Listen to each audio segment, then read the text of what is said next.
श्री वाहिगुरु साहिब जी। एक ओंकार सतनाम करता पुरख निर्भव निर्वैर अकाल मूरत अजूनी सैभं गुर प्रसाद जप। आद सच जुगाद सच है भी सच नानक होसी भी सच। तेरे कवन कवन गुण कह कह गावा तू साहिब गुणी निधाना। तुमरी महिमा वर्ण न सको तू ठाकुरी उस भगवाना। जेता जियो पिंड सब तेरा तू अंतरजामी पुरख भगवान। दासन दास कह जन नानक जेहा तू कराए तेहा हम करी वख्यान। दासन दास कह जन नानक जेहा तू कराए तेहा हम करी वख्यान। सतनाम श्री वाहिगुरु साहिब जियो। श्री राग महला पहला। जापो तापो संजम साधिय तीर्थ कीचै वास। पुन दान चंगियाइया बिन साचे क्या तास। जापो तप संजम साधिय तीर्थ कीचै वास। पुन दान चंगियाइया बिन साचे क्या तास। वाहिगुरु जी का खालसा वाहिगुरु जी की फतेह। पतित पावन भगत वशल कृपा निधान। मेहरां दे खजाने ज्योति स्वरूप गरीब नवाज पातशाह जुगो जुग अटाल चवर छत्र तख्त दे मालक सतगुरु श्री गुरु ग्रंथ साहिब महाराज सच्चे पातशाह जी की पावन पितर हजूरी विच जुड़ बैठी गुरु खालसा साध संगत जी। महाराज जी की अपार कृपा हुई है। पिछले पैर के सुंदर दीवाना की प्रारंभता गुरु दरबार में हुई। रारा साहब जी के पाठ तो उपरंत गुरु सवारियां तो गुरु की बाणी के कीर्तन आप जी ने सरवण किए लाह प्राप्त किया है। गुरबाणी की लड़ीवार कथा जो चल रही है आप जी रोज सरवण करते हो। धन गुरु नानक देव महाराज सच्चे पातशाह जी के पावन पितर शब्द श्री राग में चल रहे हैं। जिवें महाराज कृपा करते हैं आओ मन चित बिरतियां की एकाग्रता बनाइए। श्रद्धा भावना नाल गुरु साहब जी की वडियाई सरवण करिए लाह प्राप्त करिए जी।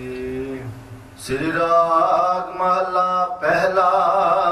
जप तप संजम साधिय तीर्थ कीचै वास। धन गुरु नानक देव महाराज सच्चे पातशाह जी शब्द की प्रारंभता करते राग श्री राग विच जप तप संजम साधी है तीर्थ कीचै वास। कोई जप कर ले तप कर ले संजम कर ले बल्कि तीर्थां दे उत्ते जाके साध संगत जी वसन भी लग पए। पर जिन्नी देर परमात्मा का नाम नहीं जपदा उन्नी देर साध संगत जी ये बेड़ा किसी पासे बन्ने लगना नहीं। परमात्मा के नाम की महानता साध संगत जी इस शब्द में धन गुरु नानक देव सच्चे पातशाह जी कृपा करके दसणगे। क्योंकि कोई समा सी साध संगत जी संसार ते पहला महाराज के अवतार लैण तो कई तरह के जाप ते तप जिहड़े सन वो प्रचलित सन। तप का अर्थ है साध संगत जी ताप तपाउणा धूणियां आदि करनियां। कई तरह के मत सन ते हर मत का आपो अपना विचार सी परमात्मा नूं मिलण दा वखरा वखरा रस्ता सी। उन्हां सारे मतां विचों जिहड़ा योग मत साध संगत जी वो ज़्यादा मशहूर सी। योग मत भी दो तरह का सी। एक राज योग ते एक हठ योग। राज योग पतंजलि वाला सी। हठ योग सी साध संगत जी गोरखनाथ वाला जिस विच शरीर नूं दुख देना। राज योग विच ते साध संगत जी जिहड़ा सी बिरती नूं अपने काबू करके रखना इन्ना ही सी। पर हठ योग दे विच साध संगत जी बिरतियां का निरोध करना जिहड़ा ये शरीर नूं दुख दे के साध के साधना करके भुखे रह के योग आसन करके पद्मासन ला के फिर ये साध संगत जी अपने मन को काबू करने का यत्न किया जाता सी। सतगुरु सच्चे पातशाह जी ने साध संगत जिस वे अवतार लिया तो ये राजयोग तो जो हठ योग से दोवां का खंडन करके सहज योग का मार्ग महाराज सच्चे पातशाह जी ने दसिया। विद्वाना लिखिया कहते हैं कल के सब दुख निवारण कहो भवतारण कहो जग भीतर आए। धन गुरु नानक देव सच्चे पातशाह जी क्यों संसार से आए ਇਹ ਰਾਜਯੋਗ ਤੇ ਹਠਯੋਗ ਕਰਦਿਆਂ ਵੀ ਸਾਧ ਸੰਗਤ ਜੀ ਅਸਲ ਵਿੱਚ ਰੱਬ ਨੂੰ ਮਿਲਿਆ ਨਹੀਂ ਸੀ ਜਾ ਰਿਹਾ ਪੂਰੀ ਤਰ੍ਹਾਂ। ਰਿਧੀਆਂ ਸਿੱਧੀਆਂ 'ਚ ਲੋਕ ਫਸ ਜਾਂਦੇ ਸਨ। ਕਿਸੇ ਨੇ ਆਪਣੀ ਉਮਰ ਲੰਮੀ ਕਰ ਲਈ, ਕਿਸੇ ਨੇ ਕਿਸੇ ਤਰ੍ਹਾਂ ਦਾ ਸਾਧ ਸੰਗਤ ਜੀ ਕੁਝ ਕੌਤਕ ਵਿਖਾਲ ਕੇ ਦੁਨੀਆ ਕੋਲੋਂ ਮੱਥੇ ਟਿਕਵਾ ਲਏ, ਆਪਣੀ ਪੂਜਾ ਕਰਵਾ ਲਈ, ਪਰ ਰੱਬੀ ਰਸਤਾ ਨਾ ਉਹਨਾਂ ਨੂੰ ਆਪ ਨੂੰ ਪੂਰਾ ਲੱਭਾ, ਨਾ ਕਿਸੇ ਨੂੰ ਦੱਸਿਆ। ਧੰਨ ਗੁਰੂ ਨਾਨਕ ਦੇਵ ਮਹਾਰਾਜ ਜੀ ਆਏ ਤੇ ਉਹਨਾਂ ਨੇ ਸਾਧ ਸੰਗਤ ਜੀ ਫਿਰ ਭਰਤਰੀ ਵਰਗੇ ਜਿਨ੍ਹਾਂ ਨੇ ਲੰਮਾ ਸਮਾਂ ਇਸੇ ਯੋਗ ਵਿੱਚ ਹੀ ਬਤੀਤ ਕਰ ਦਿੱਤਾ ਸੀ, ਉਹਨਾਂ ਨੂੰ ਸੱਤ ਦਾ ਮਾਰਗ ਦੱਸਿਆ ਤੇ ਫਿਰ ਕੁਝ ਮਨ ਨੂੰ ਉਹਨਾਂ ਦੇ ਨੂੰ ਸ਼ਾਂਤੀ ਆਈ। ਕਲ ਕੇ ਸਭ ਦੁੱਖ ਨਿਵਾਰਨ ਕਉ ਭਵ ਤਾਰਨ ਕਉ ਜਗ ਭੀਤਰ ਆਏ, ਜਗ ਜੀਰਣ ਸਾਧਨ ਦੂਰ ਕੀਏ। ਕਹਿੰਦੇ ਨੇ ਫਿਰ ਜਿਹੜੇ ਸਰੀਰ ਨੂੰ ਦੁੱਖ ਦੇਣ ਵਾਲੇ ਸਾਧ ਸੰਗਤ ਜੀਰਣ ਹੁੰਦੇ ਨੇ, ਅਸਲ ਵਿੱਚ ਦੁੱਖਦਾਈ, ਉਹ ਸਾਧਨ ਮਹਾਰਾਜ ਜੀ ਨੇ ਦੂਰ ਕਰ ਦਿੱਤੇ। ਦ੍ਰਿੜ ਸਾਧਨ ਰਾਮ ਹੈ ਨਾਮ ਬਤਾਏ। ਜਿਹੜਾ ਸਾਧਨ ਮਹਾਰਾਜ ਗੁਰੂ ਨਾਨਕ ਦੇਵ ਜੀ ਨੇ ਦ੍ਰਿੜ ਕਰਾਇਆ ਉਹ ਸੀ ਪ੍ਰਮਾਤਮਾ ਦੇ ਨਾਮ ਜਪਣ ਵਾਲਾ। ਸਹਿਜਤਾ ਨਾਲ ਨਾਮ ਜਪਣਾ ਤੇ ਉਹਦਾ ਨਾਂ ਹੀ ਰੱਖਿਆ ਸਹਿਜ ਯੋਗ। ਜਿਹੜੇ ਬਾਕੀ ਜਾਪ ਤਪ ਕਰਨੇ ਸਨ ਸਾਧ ਸੰਗਤ ਜੀ, ਅਸਲ ਵਿੱਚ ਇਹਦੇ ਨਾਲ ਸਰੀਰ ਨੂੰ ਦੁੱਖ ਤੇ ਦਿੱਤਾ ਜਾ ਸਕਦਾ ਸੀ, ਪਰ ਪ੍ਰਮਾਤਮਾ ਦੀ ਪ੍ਰਾਪਤੀ ਕੋਈ ਨਹੀਂ। ਹਾਂ, ਕਿਸੇ ਹੱਦ ਤੱਕ ਕਿਸੇ ਨੇ ਕੋਈ ਸਾਧ ਸੰਗਤ ਜੀ ਰਿਧੀ ਸਿੱਧੀ ਪ੍ਰਾਪਤ ਕਰ ਲਈ, ਕਿਸੇ ਵਿੱਚ ਕੋਈ ਅੰਤਰਯਾਮਤਾ ਆ ਗਈ, ਇਹਨੂੰ ਅੱਗੇ ਉਹ ਤੁਰ ਕੇ ਨਹੀਂ ਸੀ ਰਾਜੀ। ਹਜੂਰ ਨੇ ਉਹਨਾਂ ਜਪਾਂ ਤਪਾਂ ਦਾ ਸਾਰਿਆਂ ਦਾ ਖੰਡਨ ਕੀਤਾ। ਮਹਾਰਾਜ ਕਹਿੰਦੇ ਨੇ ਕਿਆ ਜਪ ਕਿਆ ਤਪ ਕਿਆ ਬ੍ਰਤ ਪੂਜਾ, ਜਾ ਕੇ ਹਿਰਦੈ ਭਾਉ ਹੈ ਦੂਜਾ। ਉਹ ਕੀ ਜਪ ਤਪ ਆ, ਉਹ ਵਰਤ ਰੱਖੇ ਕੀ ਅਸਰ ਕਰਨਗੇ ਜੇ ਹਿਰਦੇ ਵਿੱਚੋਂ ਦਵੈਤ ਹੀ ਨਾ ਨਿਕਲੀ। ਜਪ ਵੀ ਕਰ ਲਏ, ਤਪ ਵੀ ਕਰ ਲਏ, ਵਰਤ ਵੀ ਰੱਖ ਲਏ, ਪਰ ਸਾਧ ਸੰਗਤ ਜੀ ਮਨ ਏਕੁੱਤੇ ਤੇ ਯਕੀਨ ਕੀਤਾ ਹੀ ਨਾ ਇਸ ਮਨ ਨੇ, ਮਨ ਚੋਂ ਦਵੈਤ ਤੇ ਨਿਕਲੀ ਨਾ। ਕਹਿੰਦੇ ਕਿਆ ਜਪ ਕਿਆ ਤਪ ਸੰਜਮੋ ਕਿਆ ਬ੍ਰਤ ਕਿਆ ਇਸ਼ਨਾਨ, ਜਪ ਲਗ ਜੁਗਤ ਨਾ ਜਾਣੀਐ ਭਾਉ ਭਗਤ ਭਗਵਾਨ। ਮਹਾਰਾਜ ਕਹਿੰਦੇ ਨੇ ਕੋਈ ਜਾਪ ਕੀਤੇ, ਉਹ ਤਪ ਕੀਤੇ, ਉਹ ਵਰਤ ਰੱਖੇ, ਉਹ ਇਸ਼ਨਾਨ ਕੀਤੇ, ਕਿਸ ਅਰਥ ਤੇਰੇ ਆਏ? ਜਦੋਂ ਤੱਕ ਪ੍ਰਮਾਤਮਾ ਨਾਲ ਜੁੜਨ ਦੀ ਜੁਗਤੀ ਨਾ ਤੈਨੂੰ ਲੱਭੀ, ਭਗਵਾਨ ਨਾਲ ਪਰਮੇਸ਼ਰ ਨਾਲ ਤੇਰੇ ਹਿਰਦੇ 'ਚ ਪਿਆਰ ਨਾ ਪੈਦਾ ਹੋਇਆ, ਫਿਰ ਉਹਨਾਂ ਜਪਾਂ ਤਪਾਂ ਦਾ ਲਾਭ ਤੈਨੂੰ ਕੀ ਮਿਲਿਆ? ਭਾਵੇਂ ਵਰਤ ਵੀ ਕਰ ਰੱਖ ਲਏ, ਭਾਵੇਂ ਇਸ਼ਨਾਨ। ਇੱਥੋਂ ਤੱਕ ਕਹਿੰਦੇ ਕਿਆ ਜਪ ਕਿਆ ਤਪ ਸੰਜਮੋ, ਕਿਆ ਜਪ ਕਿਆ ਜਪ ਤਪ ਸੰਜਮ ਸਾਧੀਆ ਤੀਰਥ ਕੀਤਾ ਕੀਚੈ ਵਾਸ।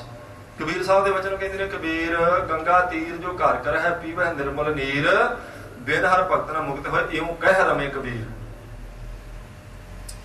ਪ੍ਰਮਾਤਮਾ ਦੀ ਭਗਤੀ ਤੋਂ ਬਿਨਾਂ ਭਾਵੇਂ ਕਹਿੰਦੇ ਤੀਰਥਾਂ ਤੇ ਜਾ ਕੇ ਆਪਣਾ ਘਰ ਬਣਾ ਲਏ, ਤੇ ਬਲਕਿ ਤੀਰਥ ਦੇ ਕੰਢੇ ਉੱਤੇ ਹੀ ਸਾਧ ਸੰਗਤ ਜੀ ਰਹਿਣ ਲੱਗ ਪਈ। ਉੱਥੇ ਪੱਕਾ ਵਾਸਾ ਕਰੇ, ਇਸ਼ਨਾਨ ਵੀ ਉਸੇ ਤੀਰਥ ਦੇ ਜਲ ਨਾਲ ਹੀ ਕਰੇ ਤੇ ਪੀਵੇ ਵੀ ਤੀਰਥ ਦਾ ਜਲ। ਪਰ ਕਹਿੰਦੇ ਜਿੰਨੀ ਦੇਰ ਹਰੀ ਦੀ ਭਗਤੀ ਨਹੀਂ ਕਰਦਾ ਗੁਰਮੁਖਾ ਤੇ ਤੇਰਾ ਪਾਰ ਉਤਾਰਾ ਨਹੀਂ ਹੋਣਾ। ਕਬੀਰ ਸਾਹਿਬ ਦੇ ਵਚਨ ਉਹ ਕਹਿੰਦੇ ਹਰ ਬਿਨ ਅਵਰ ਕਿਰਿਆ ਬਿਰਥੇ। ਪ੍ਰਮਾਤਮਾ ਦਾ ਨਾਮ ਜਪਣ ਤੋਂ ਬਿਨਾਂ ਜਿੰਨੀਆਂ ਕਿਰਿਆਵਾਂ ਕਰਨੀਆਂ ਸਾਰੀਆਂ ਬਿਰਥੀਆਂ ਵਿਅਰਥ ਨੇ। ਜਪ ਤਪ ਸੰਜਮ ਕਰਮ ਕਮਾਣੇ ਇਹ ਓਰੈ ਮੂਸੇ। ਕਹਿੰਦੇ ਜਪ ਕਰਨੇ, ਤਪ ਕਰਨੇ, ਸੰਜਮ ਕਰਨੇ, ਇਹ ਜਿੰਨੇ ਕਰਮਾਂ ਦੀ ਕਮਾਈ ਹੈ ਇਹ ਤੇ ਸਾਰੇ ਉਰੇ ਉਰੇ ਖੁੱਸ ਜਾਣਗੇ ਗੁਰਮੁਖਾ, ਰੱਬ ਦੇ ਦਰ ਤੱਕ ਰੇ ਨਾ ਤੈਨੂੰ ਪਹੁੰਚਾਉਣਗੇ। ਫਿਰ ਜਪ ਤਪ ਉਹ ਕਿਹੜਾ ਜਿਹੜਾ ਸਾਧ ਸੰਗਤ ਜੀ ਮਹਾਰਾਜ ਨੇ ਪ੍ਰਵਾਨ ਕੀਤਾ ਹੋਵੇ। ਹਜੂਰ ਨੇ ਆਖਿਆ ਜਪ ਤਪ ਸਾਨੂੰ ਪ੍ਰਵਾਨ ਹੈ, ਪਰ ਇਹ ਨਹੀਂ ਜਿਸ ਕਰਕੇ ਹਿਰਦੇ ਚੋਂ ਦਵੈਤ ਨਾ ਨਿਕਲੇ, ਪ੍ਰਮਾਤਮਾ ਨਾਲ ਜੁੜਨ ਦੀ ਯੁਕਤੀ ਨਾ ਪ੍ਰਾਪਤ ਹੋਵੇ, ਉਹ ਜਪ ਤਪ ਨਹੀਂ ਪ੍ਰਵਾਨ। ਫਿਰ ਮਹਾਰਾਜ ਪ੍ਰਵਾਨ ਕਿਹੜਾ? ਹਜੂਰ ਕਹਿੰਦੇ ਸੋ ਜਪ ਸੋ ਤਪ ਜੋ ਸਤਿਗੁਰ ਭਾਵੈ, ਸਤਿਗੁਰ ਕੈ ਭਾਣੈ ਵਡਿਆਈ ਪਾਵੈ। ਜਪ ਤਪ ਉਹ ਸਾਧ ਸੰਗਤ ਜੀ ਅਸਲ ਵਿੱਚ ਕੀਤਾ ਸਫਲਾ ਜਿਹੜਾ ਗੁਰੂ ਨੂੰ ਪਾਉਂਦਾ, ਸਹਿਜ ਯੋਗ ਵਾਲਾ ਜਿਹੜਾ ਮਹਾਰਾਜ ਨੇ ਦੱਸਿਆ। ਗੁਰੂ ਦੇ ਭਾਣੇ ਵਿੱਚ ਰਹਿ ਕੇ ਕਹਿੰਦੇ ਨੇ ਫਿਰ ਤੂੰ ਵਡਿਆਈ ਪ੍ਰਾਪਤ ਕਰ ਸਕਦਾ, ਪਰ ਗੁਰੂ ਦੇ ਦੱਸੇ ਜਪ ਤਪ ਦੀ ਕਮਾਈ ਕਰਕੇ, ਦੂਜੀ ਨਹੀਂ। ਭਗਤ ਨਾਨਕ ਕਰੇ ਵਿਚਾਰ ਸਾਚੀ ਬਾਣੀ ਸਿਓ ਧਰੇ ਪਿਆਰ। ਕਿਹੜਾ ਜਪ ਤਪ ਮਹਾਰਾਜ ਜੀ ਤੁਹਾਨੂੰ ਭਾਉਂਦਾ? ਉਹ ਕਹਿੰਦੇ ਅਸੀਂ ਤੁਹਾਨੂੰ ਇਹ ਆਪਣੀ ਸੱਚੀ ਵਿਚਾਰ ਦੱਸੀ ਆ ਵੀ ਸੱਚੀ ਬਾਣੀ ਨਾਲ ਪਿਆਰ ਰੱਖਣਾ, ਤਾਂ ਕੋ ਪਾਵੇ ਮੋਖ ਦਵਾਰ। ਜਪ ਤਪ ਸਭ ਇਹੋ ਸ਼ਬਦ ਹੈ ਸਾਰ। ਕਹਿੰਦੇ ਸ਼ਬਦ ਦੀ ਕਮਾਈ ਕਰਨੀ ਸਾਰ ਸ੍ਰੇਸ਼ਟ ਕੰਮ ਇਹ ਹੀ ਹੈ ਉਹ ਜਿਹੜਾ ਗੁਰੂ ਕੀ ਬਾਣੀ ਨਾਲ ਪਿਆਰ ਕਰਨਾ। ਭਗਤ ਨਾਨਕ ਕਰੇ ਵਿਚਾਰ ਸਾਚੀ ਬਾਣੀ ਸਿਓ ਧਰੇ ਪਿਆਰ, ਤਾਂ ਕੋ ਪਾਵੇ ਮੋਖ ਦਵਾਰ। ਕਹਿੰਦੇ ਜੇ ਮੁਕਤੀ ਲੱਭਦਾ, ਜੇ ਮੁਕਤੀ ਦਾ ਦਰਵਾਜ਼ਾ ਗਿਆਨ ਪ੍ਰਾਪਤ ਕਰਨਾ ਚਾਹੁੰਦਾ ਤੇ ਫਿਰ ਪ੍ਰਮਾਤਮਾ ਦੀ ਬਾਣੀ ਨਾਲ ਪਿਆਰ ਕਰਨਾ ਪੈਣਾ ਤੈਨੂੰ। ਫਿਰ ਨਿਤਨੇਮ ਕਰਨਾ, ਬਾਣੀ ਪੜ੍ਹਨੀ, ਗੁਰਦੁਆਰੇ ਆਉਣਾ, ਸਤ ਸੰਗਤ ਕਰਨੀ। ਸਾਰਿਆਂ ਤੋਂ ਵੱਡਾ ਜਪ ਤਪ ਇਹੀ ਹੈ। ਕਿਸੇ ਗੁਰਮੁਖ ਨੂੰ ਸਾਧ ਸੰਗਤ ਜੀ ਕਿਸੇ ਬੰਦੇ ਨੇ ਇੱਕ ਗੱਲ ਆਖੀ, ਉਹ ਕਹਿਣ ਲੱਗਾ ਮੈਂ ਬੜੀ ਵਾਰੀ ਸਤ ਸੰਗਤ ਕੀਤੀ ਹੈ, ਬੜੇ ਜਪਜੀ ਸਾਹਿਬ ਦੇ ਪਾਠ ਕੀਤੇ, ਕਈ ਵਾਰ ਸੁਖਮਨੀ ਸਾਹਿਬ ਪੜ੍ਹ ਕੇ ਵੇਖਿਆ, ਕਈ ਮਹੀਨੇ ਮੈਂ ਲਗਾਤਾਰ ਗੁਰਦੁਆਰੇ ਗਿਆ, ਕੁਝ ਨਹੀਂ ਬਣਿਆ ਮੇਰਾ, ਇਸ ਕਰਕੇ ਮੈਂ ਬੰਦ ਕਰ ਦਿੱਤਾ ਇਹ ਸਾਰਾ ਕੰਮ ਅੱਜ ਕੱਲ੍ਹ। ਹੁਣ ਨਾ ਮੈਂ ਨਿਤਨੇਮ ਕਰਦਾ, ਨਾ ਬਾਣੀ ਪੜ੍ਹਦਾ, ਨਾ ਸਿਮਰਨ ਕਰਦਾ, ਨਾ ਸਤ ਸੰਗਤ ਕਰਦਾ, ਮੈਂ ਦੇਖ ਲਿਆ ਸਾਰਾ ਕੁਝ ਕਰਕੇ ਮੈਂ ਛੱਡ ਦਿੱਤਾ। ਆਪਾਂ ਸੁਣਦੇ ਸਾਧ ਸੰਗਤ ਜੀ ਇਹੋ ਜਿਹੀਆਂ ਗੱਲਾਂ। ਅਸਲ ਵਿੱਚ ਗੁਰਮਤਿ ਦੇ ਪਾਧੀਆਂ ਨੂੰ ਜਦੋਂ ਕਿਸੇ ਨੇ ਤੋੜਨਾ ਹੁੰਦਾ ਤੇ ਪਹਿਲਾਂ ਉਹ ਇਸ ਰਸਤੇ ਤੇ ਤੁਰ ਕੇ ਹੀ ਫਿਰ ਸਾਧ ਸੰਗਤ ਜੀ ਇਹਦਾ ਖੰਡਨ ਕਰਦਾ। ਜਿਹੜਾ ਤੁਰਿਆ ਨਹੀਂ ਉਹਦੀ ਤੇ ਲੋਕਾਂ ਗੱਲ ਹੀ ਨਹੀਂ ਮੰਨਣੀ। ਗੱਲ ਉਹਦੀ ਮੰਨਣੀ ਆ ਜਿਹਨੇ ਥੋੜਾ ਬਹੁਤਾ ਇਸ ਬੰਨੇ ਤੁਰਿਆ ਤੇ ਤੁਰ ਕੇ ਬਾਅਦ ਵਿੱਚ ਪ੍ਰਚਾਰ ਕੀਤਾ ਵੀ ਮੈਨੂੰ ਕੁਝ ਨਹੀਂ ਲੱਭਾ ਭਾਈ, ਸਾਧ ਸੰਗਤ ਕੀਤੀਆਂ, ਨਿਤਨੇਮ ਮੈਂ ਕਰਕੇ ਦੇਖਿਆ ਬੜਾ ਚਿਰ, ਮੈਂ ਤੇ ਇੰਨੇ ਸਾਲ ਸੁਖਮਨੀ ਸਾਹਿਬ ਦਾ ਲਗਾਤਾਰ ਨਿਤਨੇਮ ਕੀਤਾ, ਮੇਰਾ ਤਾਂ ਕੁਝ ਨਹੀਂ ਬਣਿਆ। ਅਸਲ ਵਿੱਚ ਸਾਧ ਸੰਗਤ ਜੀ ਸੁਖਮਨੀ ਸਾਹਿਬ ਦਾ ਨਿਤਨੇਮ ਉਹਨੇ ਕੀਤਾ ਹੀ ਨਹੀਂ, ਕੀਤਾ ਹੋਵੇ ਤੇ ਬਣੇ ਨਾ, ਇਹ ਗੱਲ ਹੋ ਹੀ ਨਹੀਂ ਸਕਦੀ। ਹਜੂਰ ਦੇ ਬਚਨ ਉਹ ਕਹਿੰਦੇ ਨੇ ਸਤਿਗੁਰ ਸਦਾ ਦਿਆਲ ਹੈ ਭਾਈ, ਮੇਰੇ ਭਾਗਾਂ ਕਿਆ ਪਾਈਐ, ਏਕ ਨਦਰ ਕਰ ਦੇਖੇ ਸਭ ਉੱਪਰ, ਜਿਹਾ ਭਾਓ ਤੇਹਾ ਫਲ ਪਾਈਐ। ਕਹਿੰਦੇ ਗੁਰੂ ਤੇ ਦਿਆਲੂ ਹੈ, ਤੇਰੀ ਭਾਵਨਾ ਚੰਗੀ ਨਹੀਂ ਸੀ, ਤੂੰ ਕੀਤਾ ਤੇ ਹੈ ਸੁਖਮਨੀ ਸਾਹਿਬ ਸਿਰਫ ਇਹੀ ਮਨ ਚ ਰੱਖ ਕੇ ਕੀਤਾ ਵੀ ਲੋਕਾਂ ਨੂੰ ਤੋੜਨਾ ਇਸ ਸੁਖਮਨੀ ਸਾਹਿਬ ਨਾਲੋਂ। ਜੇ ਜੋੜਨ ਵਾਲੀ ਭਾਵਨਾ ਰੱਖ ਕੇ ਕੀਤਾ ਹੁੰਦਾ, ਉਹ ਕਹਿੰਦੇ ਜਿਹੇ ਜੀ ਭਾਵਨਾ ਉਹ ਜਿਹਾ ਫਲ ਮਿਲੇ, ਕਿਉਂ ਨਾ, ਗੁਰੂ ਤੇ ਸਦਾ ਦਿਆਲੂ ਹੈ। ਮਹਾਰਾਜ ਤਾਂ ਸਾਰਿਆਂ ਨੂੰ ਇੱਕੋ ਨਜ਼ਰ ਨਾਲ ਦੇਖਦੇ ਆ, ਪਰ ਜਿਸ ਤਰ੍ਹਾਂ ਦੀ ਕਿਸੇ ਦੇ ਮਨ ਦੀ ਭਾਵਨਾ, ਏਕ ਨਦਰ ਘਰ ਦੇਖੇ ਸਭ ਉੱਪਰ, ਜਿਹਾ ਭਾਵੋ ਤਿਹਾ ਫਲ ਪਾਈਏ। ਕਹਿੰਦੇ ਉਹ ਗੁਰੂ ਤਾਂ ਦਇਆ ਦੀ ਦ੍ਰਿਸ਼ਟੀ ਸਾਰਿਆਂ ਤੇ ਰੱਖਦਾ ਹੈ, ਪਰ ਅਗਲੇ ਬੰਨੇ ਫਲ ਉਹਨੂੰ ਉਹੋ ਜਿਹਾ ਮਿਲਣਾ ਜਿਹੋ ਜਿਹਾ ਉਹਦੀ ਭਾਵਨਾ ਹਿਰਦੇ ਦੀ, ਜਿਹੋ ਜਿਹਾ ਪ੍ਰੇਮ ਹੈ, ਫਲ ਉਸੇ ਤਰ੍ਹਾਂ ਦਾ ਮਿਲੇਗਾ। ਆਖਣ ਲੱਗਾ ਜੀ ਮੈਂ ਛੱਡ ਦਿੱਤਾ ਸਾਰਾ ਕੁਝ, ਹੁਣ ਨਹੀਂ ਮੈਂ ਕਰਦਾ ਸੁਖਮਨੀ ਸਾਹਿਬ, ਨਾ ਜਪਜੀ ਸਾਹਿਬ, ਨਾ ਨਿਤਨੇਮ, ਨਾ ਮੈਂ ਗੁਰਦੁਆਰੇ ਜਾਣਾ। ਤੇ ਉਸ ਗੁਰਮੁਖ ਨੇ ਆਖਿਆ ਭਾਈ ਚਲੋ ਇਹ ਤੇਰੀ ਮਰਜ਼ੀ ਆ, ਵੀ ਤੂੰ ਕਹਿੰਦਾ ਮੈਨੂੰ ਕੁਝ ਨਹੀਂ ਪ੍ਰਾਪਤ ਹੋਇਆ, ਮੈਂ ਛੱਡ ਦਿੱਤਾ ਜੀ, ਹੁਣ ਮੈਂ ਗੁਰਦੁਆਰੇ ਨਹੀਂ ਜਾਂਦਾ ਜੀ, ਹੁਣ ਮੈਂ ਨਿਤਨੇਮ ਹੀ ਨਹੀਂ ਕਰਦਾ। ਪਰ ਅਸੀਂ ਤੈਨੂੰ ਇੱਕ ਗੱਲ ਪੁੱਛਦੇ ਆਂ ਵੀ ਜਦੋਂ ਤੁਹਾਡੇ ਘਰੋਂ ਬਿਜਲੀ ਚਲੀ ਜਾਵੇ, ਸਾਰਾ ਦਿਨ ਬਿਜਲੀ ਨਹੀਂ ਆਈ, ਰਾਤ ਵੀ ਲੰਘ ਗਈ ਹੈ, ਅਗਲੇ ਦਿਨ ਵੀ ਨਹੀਂ ਆਈ ਬੱਤੀ, ਤੇ ਫਿਰ ਕੀ ਤੁਸੀਂ ਕਨੈਕਸ਼ਨ ਕਟਾ ਦਿੰਦੇ ਜੇ? ਕੋਈ ਮੀਟਰ ਪੁੱਟ ਕੇ ਸੁੱਟ ਦਿਓ ਕੂੜੇ ਜਿਹਦੀ ਹੁਣ ਲੋੜ ਕੋਈ ਨਹੀਂ, ਤੇ ਖੱਬੇ ਤੋਂ ਤਾਰਾਂ ਵੀ ਲਾ ਦਈਏ। ਉਹ ਕਹਿੰਦਾ ਨਹੀਂ ਜੀ ਏਦਾਂ ਥੋੜੋ ਕਰੀਦਾ। ਤੇ ਉਹਨਾਂ ਗੁਰੂ ਕੇ ਸਿੱਖਾਂ ਨੇ ਆਖਿਆ ਵੀ ਕਿਉਂ ਨਹੀਂ ਏਦਾਂ ਕਰੀਦਾ? ਜਦੋਂ ਆਈ ਨਹੀਂ ਬੱਤੀ, ਅੱਜ ਵੀ ਨਹੀਂ ਆਈ, ਅਗਲੇ ਦਿਨ ਵੀ ਨਹੀਂ ਆਈ, ਉਦੋਂ ਅਗਲੇ ਦਿਨ ਅਜੇ ਆਸ ਵੀ ਨਹੀਂ, ਪਤਾ ਨਹੀਂ ਕਿੰਨੇ ਦਿਨ ਨਾ ਆਵੇ, ਤੇ ਫਿਰ ਕਿਉਂ ਨਹੀਂ ਪੁੱਟਦੇ ਤੁਸੀਂ? ਉਹ ਕਹਿੰਦਾ ਜੀ ਇਸ ਕਰਕੇ ਨਹੀਂ ਕਨੈਕਸ਼ਨ ਅਸਲ ਵਿੱਚ ਕੱਟੀਦਾ, ਭਾਈ ਅੱਜ ਨਹੀਂ ਕੱਲ, ਕੱਲ ਨਹੀਂ ਪਰਸੋਂ, ਚੌਥੇ ਆ ਹੀ ਜਾਣੀ ਹੈ ਨਾ, ਉਹ ਤਾਂ ਭਾਈ ਆਵੇਗੀ ਤੇ ਤਾਂ ਹੀ ਨਾ, ਜੇ ਕਨੈਕਸ਼ਨ ਜੁੜਿਆ। ਤੇ ਜੇ ਅਸੀਂ ਆਪਾਂ ਕਨੈਕਸ਼ਨ ਹੀ ਕੱਟ ਛੱਡਿਆ, ਜੇ ਤਾਰਾਂ ਹੀ ਲਾਤੀਆਂ ਪੋਲ ਤੋਂ, ਤੇ ਫਿਰ ਤਾਂ ਬਲਬ ਨਹੀਂ ਨਾ ਜਗਣਾ। ਤੇ ਉਹ ਕਹਿੰਦੇ ਫਿਰ ਗੁਰਮੁਖਾ ਜਦੋਂ ਤੂੰ ਤਾਰਾਂ ਹੀ ਲਾਤੀਆਂ, ਹੁਣ ਕਨੈਕਸ਼ਨ ਹੀ ਕੱਟ ਦਿੱਤਾ, ਵੀ ਮੈਂ ਬਥੇਰਾ ਚਿਰ ਨਿਤਨੇਮ ਕਰਕੇ ਦੇਖਿਆ ਤੇ ਹੁਣ ਮੈਂ ਗੁਰਦੁਆਰੇ ਹੀ ਨਹੀਂ ਜਾਂਦਾ, ਤੇ ਫਿਰ ਹੁਣ ਗਿਆਨ ਦਾ ਪ੍ਰਕਾਸ਼ ਤੇਰੇ ਅੰਦਰ ਨਹੀਂ ਹੋਣਾ, ਇਹ ਕਨੈਕਸ਼ਨ ਜੁੜਿਆ ਰਹਿਣ ਦੇਨੋਂ। ਤੇ ਉਹ ਗੁਰੂ ਕਿਰਪਾ ਕਰਦਾ, ਅੱਜ ਨਹੀਂ ਕੱਲ, ਕੱਲ ਨਹੀਂ ਪਰਸੋਂ, ਚੌਥੇ ਪੰਜਵੇਂ ਇਹ ਜ਼ਰੂਰ ਲਾਈਟ ਤੇਰੇ ਅੰਦਰ ਆਉਂਦੀ। ਪਰ ਤੂੰ ਤੇ ਕਨੈਕਸ਼ਨ ਹੀ ਤੋੜ ਦਿੱਤਾ, ਹੁਣ ਤਾਂ ਸਾਧਨ ਹੀ ਮੁੱਕ ਗਿਆ ਨਾ, ਹੁਣ ਤੇ ਤੂੰ ਤਾਰਾਂ ਪੁੱਟ ਦਿੱਤੀਆਂ, ਹੁਣ ਤੇ ਤੇਰਾ ਕਨੈਕਸ਼ਨ ਕੱਟਿਆ ਗਿਆ। ਹੁਣ ਤੂੰ ਕਹਿੰਦਾ ਮੈਂ ਗੁਰਦੁਆਰੇ ਨਹੀਂ ਜਾਂਦਾ, ਮੈਂ ਨਹੀਂ ਜਪਜੀ ਸਾਹਿਬ ਕਰਦਾ, ਮੈਂ ਨਿਤਨੇਮ ਕਰਨਾ ਛੱਡ ਹੀ ਦਿੱਤਾ ਜੀ, ਮੈਂ ਨਹੀਂ ਹੁਣ ਵਾਹਿਗੁਰੂ ਵਾਹਿਗੁਰੂ ਕਹਿਣਾ, ਕਿਉਂਕਿ ਮੈਂ ਕਹਿ ਕੇ ਦੇਖ ਲਿਆ ਤੇ ਪ੍ਰਕਾਸ਼ ਨਹੀਂ ਹੋਇਆ ਜੀ, ਅੰਤਰਜਾਮਤਾ ਨਹੀਂ ਆਈ। ਕਹਿੰਦੇ ਹੁਣ ਤੂੰ ਕਨੈਕਸ਼ਨ ਕੱਟ ਦਿੱਤਾ ਤੇ ਹੁਣ ਨਹੀਂ ਆਉਣੀ। ਹਾਂ ਜੇ ਕਨੈਕਸ਼ਨ ਜੁੜਿਆ ਰਹਿੰਦਾ, ਇਹ ਨਿਯਮ ਨਾ ਤੋੜ ਦੋ। ਜੇ ਸਵੇਰੇ ਵੇਲੇ ਨਹੀਂ ਕਰ ਸਕਿਆ, ਦੁਪਹਿਰੇ ਕਰ ਲੈਣੋ, ਦੁਪਹਿਰੇ ਨਹੀਂ ਸੀ ਸਮਾਂ ਲੱਗਾ, ਸ਼ਾਮ ਨੂੰ ਕਰ ਲੈਣੋ, ਪਰ ਕਰ ਦੋ ਜ਼ਰੂਰ। ਇੱਕ ਨਿਯਮ ਰੱਖ ਦੋ ਆਪਣਾ ਬਣਾ ਕੇ, ਤੇ ਗੁਰੂ ਤੇਰੇ ਤੇ ਕਿਰਪਾ ਕਿਉਂ ਨਾ ਕਰਦਾ। ਸਤਿਗੁਰ ਸਦਾ ਦਿਆਲ ਹੈ ਭਾਈ, ਗੁਰੂ ਤੇ ਦਿਆਲੂ ਹੈ, ਉਹਨੇ ਤੇ ਜੋੜਨ ਵਾਸਤੇ ਹੀ ਅਵਤਾਰ ਲਿਆ। ਹਾਂ ਤੇਰਾ ਮਨ ਅਜੇ ਨਹੀਂ ਸੀ ਜੁੜਿਆ ਛੇਤੀ, ਤੇ ਇਹਦਾ ਅਰਥ ਹੈ ਵੀ ਤੇਰੇ ਮਨ ਤੇ ਮੈਲ ਬਹੁਤੀ ਸੀ, ਮਨ ਬਹੁਤਾ ਧੋਣਾ ਪੈਣਾ ਸੀ, ਬਹੁਤੀ ਸੰਗਤ ਕਰ ਦੋ, ਬਹੁਤਾ ਸਿਮਰਨ ਕਰ ਦੋ, ਬਹੁਤਾ ਨਿਤਨੇਮ ਕਰ ਦੋ, ਪਰ ਤੂੰ ਤੇ ਛੱਡ ਹੀ ਦਿੱਤਾ। ਤੇ ਛੱਡ ਕੇ ਹੁਣ ਦੂਜਿਆਂ ਲੋਕਾਂ ਨੂੰ ਵੀ ਕਹਿਣਾ ਛੱਡ ਦਿਓ ਜੀ, ਮੈਨੂੰ ਕੁਝ ਨਹੀਂ ਮਿਲਿਆ, ਤੇ ਕਹਿੰਦੇ ਤੂੰ ਤਾਂ ਕਨੈਕਸ਼ਨ ਦਿੱਤਾ ਤੋੜ, ਤੇ ਹੁਣ ਤਾਂ ਫਿਰ ਗਿਆਨ ਦਾ ਪ੍ਰਕਾਸ਼ ਨਹੀਂ ਕਦੇ ਵੀ ਹੋ ਸਕਦਾ। ਜੇ ਇਹ ਮਨ ਦੀ ਮੈਲ ਲਾਉਣੀ ਸੀ ਤੇ ਸਿਮਰਨ ਸਗੋਂ ਵਧਾਉਣਾ ਚਾਹੀਦਾ ਸੀ, ਘਟਾਉਣਾ ਨਹੀਂ ਸੀ ਚਾਹੀਦਾ। ਮਹਾਰਾਜ ਦੇ ਤੇ ਬਚਨ ਹੈ, ਪ੍ਰਭ ਕੈ ਸਿਮਰਨ ਮਨ ਕੀ ਮਲ ਜਾਏ, ਦੂਜਾ ਸਾਧਨ ਹੀ ਕੋਈ ਨਹੀਂ। ਉਹ ਕਹਿੰਦੇ ਪ੍ਰਭੂ ਦਾ ਸਿਮਰਨ ਕਰ ਦੋ ਤੇ ਮਨ ਦੀ ਮੈਲ ਉਤਰਦੀ, ਭਲਿਆ ਲੋਕਾ ਉਹ ਤੇ ਤੂੰ ਬੰਦ ਕਰ ਛੱਡਿਆ। ਕਹਿੰਦਾ ਮੈਂ ਨਹੀਂ ਹੁਣ ਨਿਤਨੇਮ ਕਰਦਾ ਜੀ, ਮੈਂ ਗੁਰਦੁਆਰੇ ਜਾਣਾ ਹੀ ਨਹੀਂ। ਤੇ ਫਿਰ ਹੁਣ ਤਾਂ ਬਿਲਕੁਲ ਹੀ ਨਹੀਂ ਗੱਲ ਬਣਨੀ। ਜੇ ਗੁਰੂ ਤੋਂ ਕੁਝ ਪ੍ਰਾਪਤ ਕਰਨਾ ਚਾਹੁੰਦਾ ਤੇ ਇੱਕ ਨਿਯਮ ਰੱਖ, ਕੋਈ ਨਿਤਨੇਮ ਨਹੀਂ ਛੱਡਣਾ। ਮਹਾਰਾਜ ਇੰਨਾ ਬਲ ਬਖਸ਼ੀ ਰੱਖਿਓ, ਜੋ ਮਰਜ਼ੀ ਬਾਤ ਘਾਟ ਹੋਵੇ ਤੁਸੀਂ ਨਿਤਨੇਮ ਕਰਵਾਇਓ, ਕਨੈਕਸ਼ਨ ਤੁਹਾਡੇ ਨਾਲ ਜੁੜਿਆ ਰਹੇ। ਪ੍ਰਕਾਸ਼ ਕਦੋਂ ਕਰਨਾ ਇਹ ਤੁਹਾਡੀ ਆਪਣੀ ਮਰਜ਼ੀ ਹੈ, ਪਰ ਮੈਂ ਕਨੈਕਸ਼ਨ ਨਹੀਂ ਤੋੜਨਾ, ਮੈਂ ਤੁਹਾਡਾ ਬਣ ਕੇ ਰਹਿਣਾ, ਚੰਗਾ ਜਾਂ ਮਾੜਾ, ਬੁਰੇ ਭਲੇ ਹਮ ਥਾਰੇ। ਕਹਿੰਦੇ ਨੇ ਇਹ ਜਿਹੜਾ ਸਾਧਨ ਹੈ ਸਾਧ ਸੰਗਤ ਜੀ, ਗੁਰੂ ਨੂੰ ਇਹ ਪ੍ਰਵਾਨ ਸੀ, ਭਗਤ ਨਾਨਕ ਕਰੇ ਵਿਚਾਰ, ਸਾਚੀ ਬਾਣੀ ਸਿਓ ਧਰੇ ਪਿਆਰ, ਤਾਕੋ ਪਾਵੇ ਮੋਖ ਦਵਾਰ, ਜਪ ਤਪ ਸਭ ਇਹੋ ਸ਼ਬਦ ਹੈ ਸਾਰ। ਕਹਿੰਦੇ ਅਸਲ ਵਿੱਚ ਇਹ ਸ੍ਰੇਸ਼ਟ ਜਪ ਤਪ ਸੀ ਕਿ ਮਹਾਰਾਜ ਦੀ ਬਾਣੀ ਨਾਲ ਪ੍ਰੇਮ ਕਰ ਦੋ। ਇਹ ਹੀ ਵੱਡਾ ਜਪ ਸੀ, ਜਪ ਤਪ ਸੀ ਜਿਹੜਾ ਅੰਮ੍ਰਿਤ ਵੇਲੇ ਜਾਗਣਾ, ਨਿਤਨੇਮ ਕਰਨਾ, ਸਤ ਸੰਗਤ ਕਰਨੀ, 2 ਘੜੀਆਂ ਰੱਬ ਰੱਬ ਕਰਨ ਵਾਸਤੇ ਆਪਣਾ ਸਮਾਂ ਬਚਾਉਣਾ। ਜਿਹੜਾ ਜਪ ਤਪ ਪਹਿਲਾਂ ਸੀ ਮਹਾਰਾਜ ਨੇ ਸਾਧ ਸੰਗਤ ਜੀ ਉਹਦਾ ਖੰਡਨ ਕੀਤਾ। ਕਹਿੰਦੇ ਨੇ ਜਪ ਤਪ ਸੰਜਮ ਸਾਧਿਆ, ਤੀਰਥ ਕੀਚੈ ਵਾਸ। ਭਾਵੇਂ ਤੀਰਥਾਂ ਤੇ ਵੀ ਜਾ ਕੇ ਵਸ ਲਿਆ, ਭਾਵੇਂ ਵਰਤ ਵੀ ਰੱਖ ਲਏ। ਗੁਰੂ ਸਾਹਿਬ ਦਾ ਇੱਕ ਬਚਨ ਆ, ਹਜੂਰ ਕਹਿੰਦੇ ਨੇ 10-8 ਲੀਖੇ ਹੋਵੇ ਪਾਸ, ਚਾਰੇ ਵੇਦ ਮੁਖਾਗਰ ਪਾਠ, ਪੁਰਬੀ ਨਾਵੇ ਵਰਣਾ ਕੀ ਦਾਤ, ਵਰਤ ਨੇਮ ਕਰੇ ਦਿਨ ਰਾਤ। ਕਹਿੰਦੇ ਭਾਵੇਂ ਉਵੇਂ ਦਿਖਾਵੇ ਮਾਤਰ ਲਈ ਪਾਠ ਪੜਿਓ ਔਰ ਵੇਦ ਵਿਚਾਰਿਓ ਨਿਵਲ ਭੌਂਕਮ ਸਾਧੇ। ਜੇ ਸਿਰਫ ਦਿਖਾਵਾ ਹੀ ਕਰਨਾ ਨਾ, ਕਿਉਂਕਿ ਜਿਹਨੇ ਸਾਧ ਸੰਗਤ ਜੀ ਕਿਸੇ ਨੂੰ ਤੋੜਨਾ ਨਾ ਗੁਰੂ ਘਰ ਨਾਲੋਂ, ਉਹਨੇ ਪਹਿਲਾਂ ਇਹ ਦਿਖਾਉਣਾ ਵੀ ਮੈਂ ਦੇਖੋ ਆਣ ਕੇ ਬਹਿੰਦਾ ਜੇ ਸੰਗਤ ਵਿੱਚ, ਆ ਮੇਰੇ ਹੱਥ 'ਚ ਗੁਟਕਾ ਸਾਹਿਬ ਵੀ ਦੇਖ ਲਓ ਸਾਰੇ, ਤੇ ਪਰ ਮੈਨੂੰ ਕੁਝ ਨਹੀਂ ਜੇ ਮਿਲਿਆ, ਇਸ ਕਰਕੇ ਮੈਂ ਬੰਦ ਕਰਤਾ, ਤੁਸੀਂ ਵੀ ਬੰਦ ਕਰ ਦਿਓ। ਜਿਹਨੇ ਕਦੀ ਆਉਣਾ ਹੀ ਨਹੀਂ ਗੁਰਦੁਆਰੇ, ਉਹ ਕਹਿ ਹੀ ਨਹੀਂ ਸਕਦਾ, ਆਖੇ ਤੇ ਕਿਸੇ ਨੇ ਮੰਨਣਾ ਨਹੀਂ। ਪਰ ਉਹਦੀ ਤੇ ਡਿਊਟੀ ਸਾਧ ਸੰਗਤ ਜੀ ਇਹ ਸੀ ਦੱਸਣ ਦੀ ਵੀ ਨਿਤਨੇਮ ਚੋਂ ਲੱਭਣਾ ਕੁਝ ਨਹੀਂ। ਆ ਦੇਖੋ ਮੈਂ ਕੀਤਾ, ਮੈਨੂੰ ਨਹੀਂ ਲੱਭਾ, ਤੁਸੀਂ ਨਹੀਂ ਛੱਡ ਦਿਓ। ਜੇ ਨਿਤਨੇਮ ਵਿੱਚੋਂ ਨਹੀਂ ਲੱਭਣਾ ਤੇ ਸਾਧ ਸੰਗਤ ਜੀ ਫਿਰ ਦੱਸੋ ਲੱਭੇਗਾ ਕਿੱਥੇ? ਆਪਾਂ ਕਹਿੰਦੇ ਮਨ ਨਹੀਂ ਜੁੜਦਾ। ਕੱਲ ਵੀ ਥੋੜੀ ਬੇਨਤੀ ਕੀਤੀ ਸੀ, ਮਨ ਨਹੀਂ ਜੁੜਦਾ ਤੇ ਉਹਦਾ ਅਰਥ ਹੈ ਮਨ ਮੈਲਾ। ਇਹਦੀ ਮੈਲ ਲਾਉਣੀ ਪੈਣੀ, ਇਹਨੂੰ ਧੋ ਕੇ ਤੇ ਧੋਣਾ ਇਹਨੇ ਨਾਮ, ਧੁਪਣਾ ਇਹਨੇ ਨਾਮ ਜਲ ਨਾਲ ਹੀ ਆ। ਇਹ ਨਾਮ ਦਾ ਜਲ ਇਹਦੇ ਤੇ ਪਾਵਾਂਗੇ ਤੇ ਮਨ ਧੁਪੇਗਾ ਤੇ ਫੇਰ ਮੈਲ ਲੱਥਣੀ ਆ। ਮੈਂ ਆਖਾਂ ਜੀ ਮੇਰੇ ਕੱਪੜੇ ਚੰਗੇ ਨਹੀਂ, ਇਹ ਗੰਦੇ ਹੋ ਗਏ ਨੇ, ਤੇ ਪਰ ਸਾਧ ਸੰਗਤ ਜੀ ਧੋਣ ਲਈ ਪਾਣੀ ਵਿੱਚ ਨਾ ਪਾਵਾਂ ਤੇ ਟਰੰਕ 'ਚ ਪਾਏ ਮੇਰੇ ਕੱਪੜਿਆਂ ਦੀ ਤਾਂ ਮੈਲ ਨਹੀਂ ਉਤਰਨੀ। ਜੇ ਗੰਦੇ ਮੈਨੂੰ ਪਤਾ ਲੱਗ ਗਿਆ ਵੀ ਹੁਣ ਇਹ ਗੰਦੇ ਆ ਤੇ ਉਹਨਾਂ ਉੱਤੇ ਪਾਣੀ ਪਾਉਣਾ ਪੈਣਾ, ਕੋਈ ਸਾਬਣ ਕੈਮੀਕਲ ਵਰਤਣਾ ਪਵੇਗਾ। ਜੇ ਮੈਨੂੰ ਪਤਾ ਮੇਰਾ ਮਨ ਨਹੀਂ ਟਿਕਦਾ, ਇਹਦਾ ਅਰਥ ਹੈ ਮਨ ਮੈਲਾ, ਕੋਈ ਦੂਸਰਾ ਹੋਰ ਸਾਧ ਸੰਗਤ ਜੀ ਤਰੀਕਾ ਨਹੀਂ। ਇਹਦਾ ਅਰਥ ਹੈ ਸੰਸਕਾਰਾਂ ਦੀ ਮਨ ਨੂੰ ਮੈਲ ਲੱਗੀ ਆ ਤੇ ਇਹ ਮੈਲ ਹੋਣੀ ਹੈ ਪ੍ਰਭ ਕਾ ਸਿਮਰਨ। ਮਨ ਕੀ ਮਲ ਜਾਏ, ਮਨ ਧੋਵੋ ਸ਼ਬਦ ਲਾਗੋ, ਸ਼ਬਦ ਨਾਲ ਜੁੜ ਤੂੰ, ਸ਼ਬਦ ਦੇ ਜਲ ਨਾਲ, ਨਾਮ ਦੇ ਜਲ ਨਾਲ ਮਨ ਨੂੰ ਧੋਵੇਂਗਾ ਤੇ ਗੁਰਮੁਖਾ ਫਿਰ ਮੈਲ ਉਤਰੇਗੀ। ਮੈਲ ਉਤਰੇਗੀ ਤੇ ਮਨ ਜ਼ਰੂਰ ਇਕਾਗਰ ਹੋਵੇਗਾ। ਮਨ ਦੀ ਇਕਾਗਰਤਾ ਕਿਉਂ ਨਾ ਬਣੇਗੀ? ਜ਼ਰੂਰ ਬਣ ਜਾਵੇਗੀ। ਇਸ ਕਰਕੇ ਕਹਿੰਦੇ ਨੇ ਭਾਈ ਤੂੰ ਉਹ ਜਿਹੜਾ ਸਿਰਫ ਦਿਖਾਵੇ ਮਾਤਰ ਦਾ ਕਰਮ ਕਰਦਾ ਨਾ, ਉਹ ਨਹੀਂ, ਪ੍ਰੇਮ ਨਾ ਕਰ। 10-8 ਲਿਖੇ ਹੋਵੇ ਪਾਸ ਚਾਰੇ ਵੇਦ ਮੁਖਾਗਰ ਪਾਠ, ਪੁਰਬੀ ਨਾ ਹੋਵੇ, ਪੁਰਬਾਂ ਤੇ ਵੀ ਇਸ਼ਨਾਨ ਕਰ ਆਉਣਾ ਤੇ ਵਰਤ ਵੀ ਰੱਖ ਲੈਣੇ, ਪੁਰਬੀ ਨਾ ਹੋਵੇ।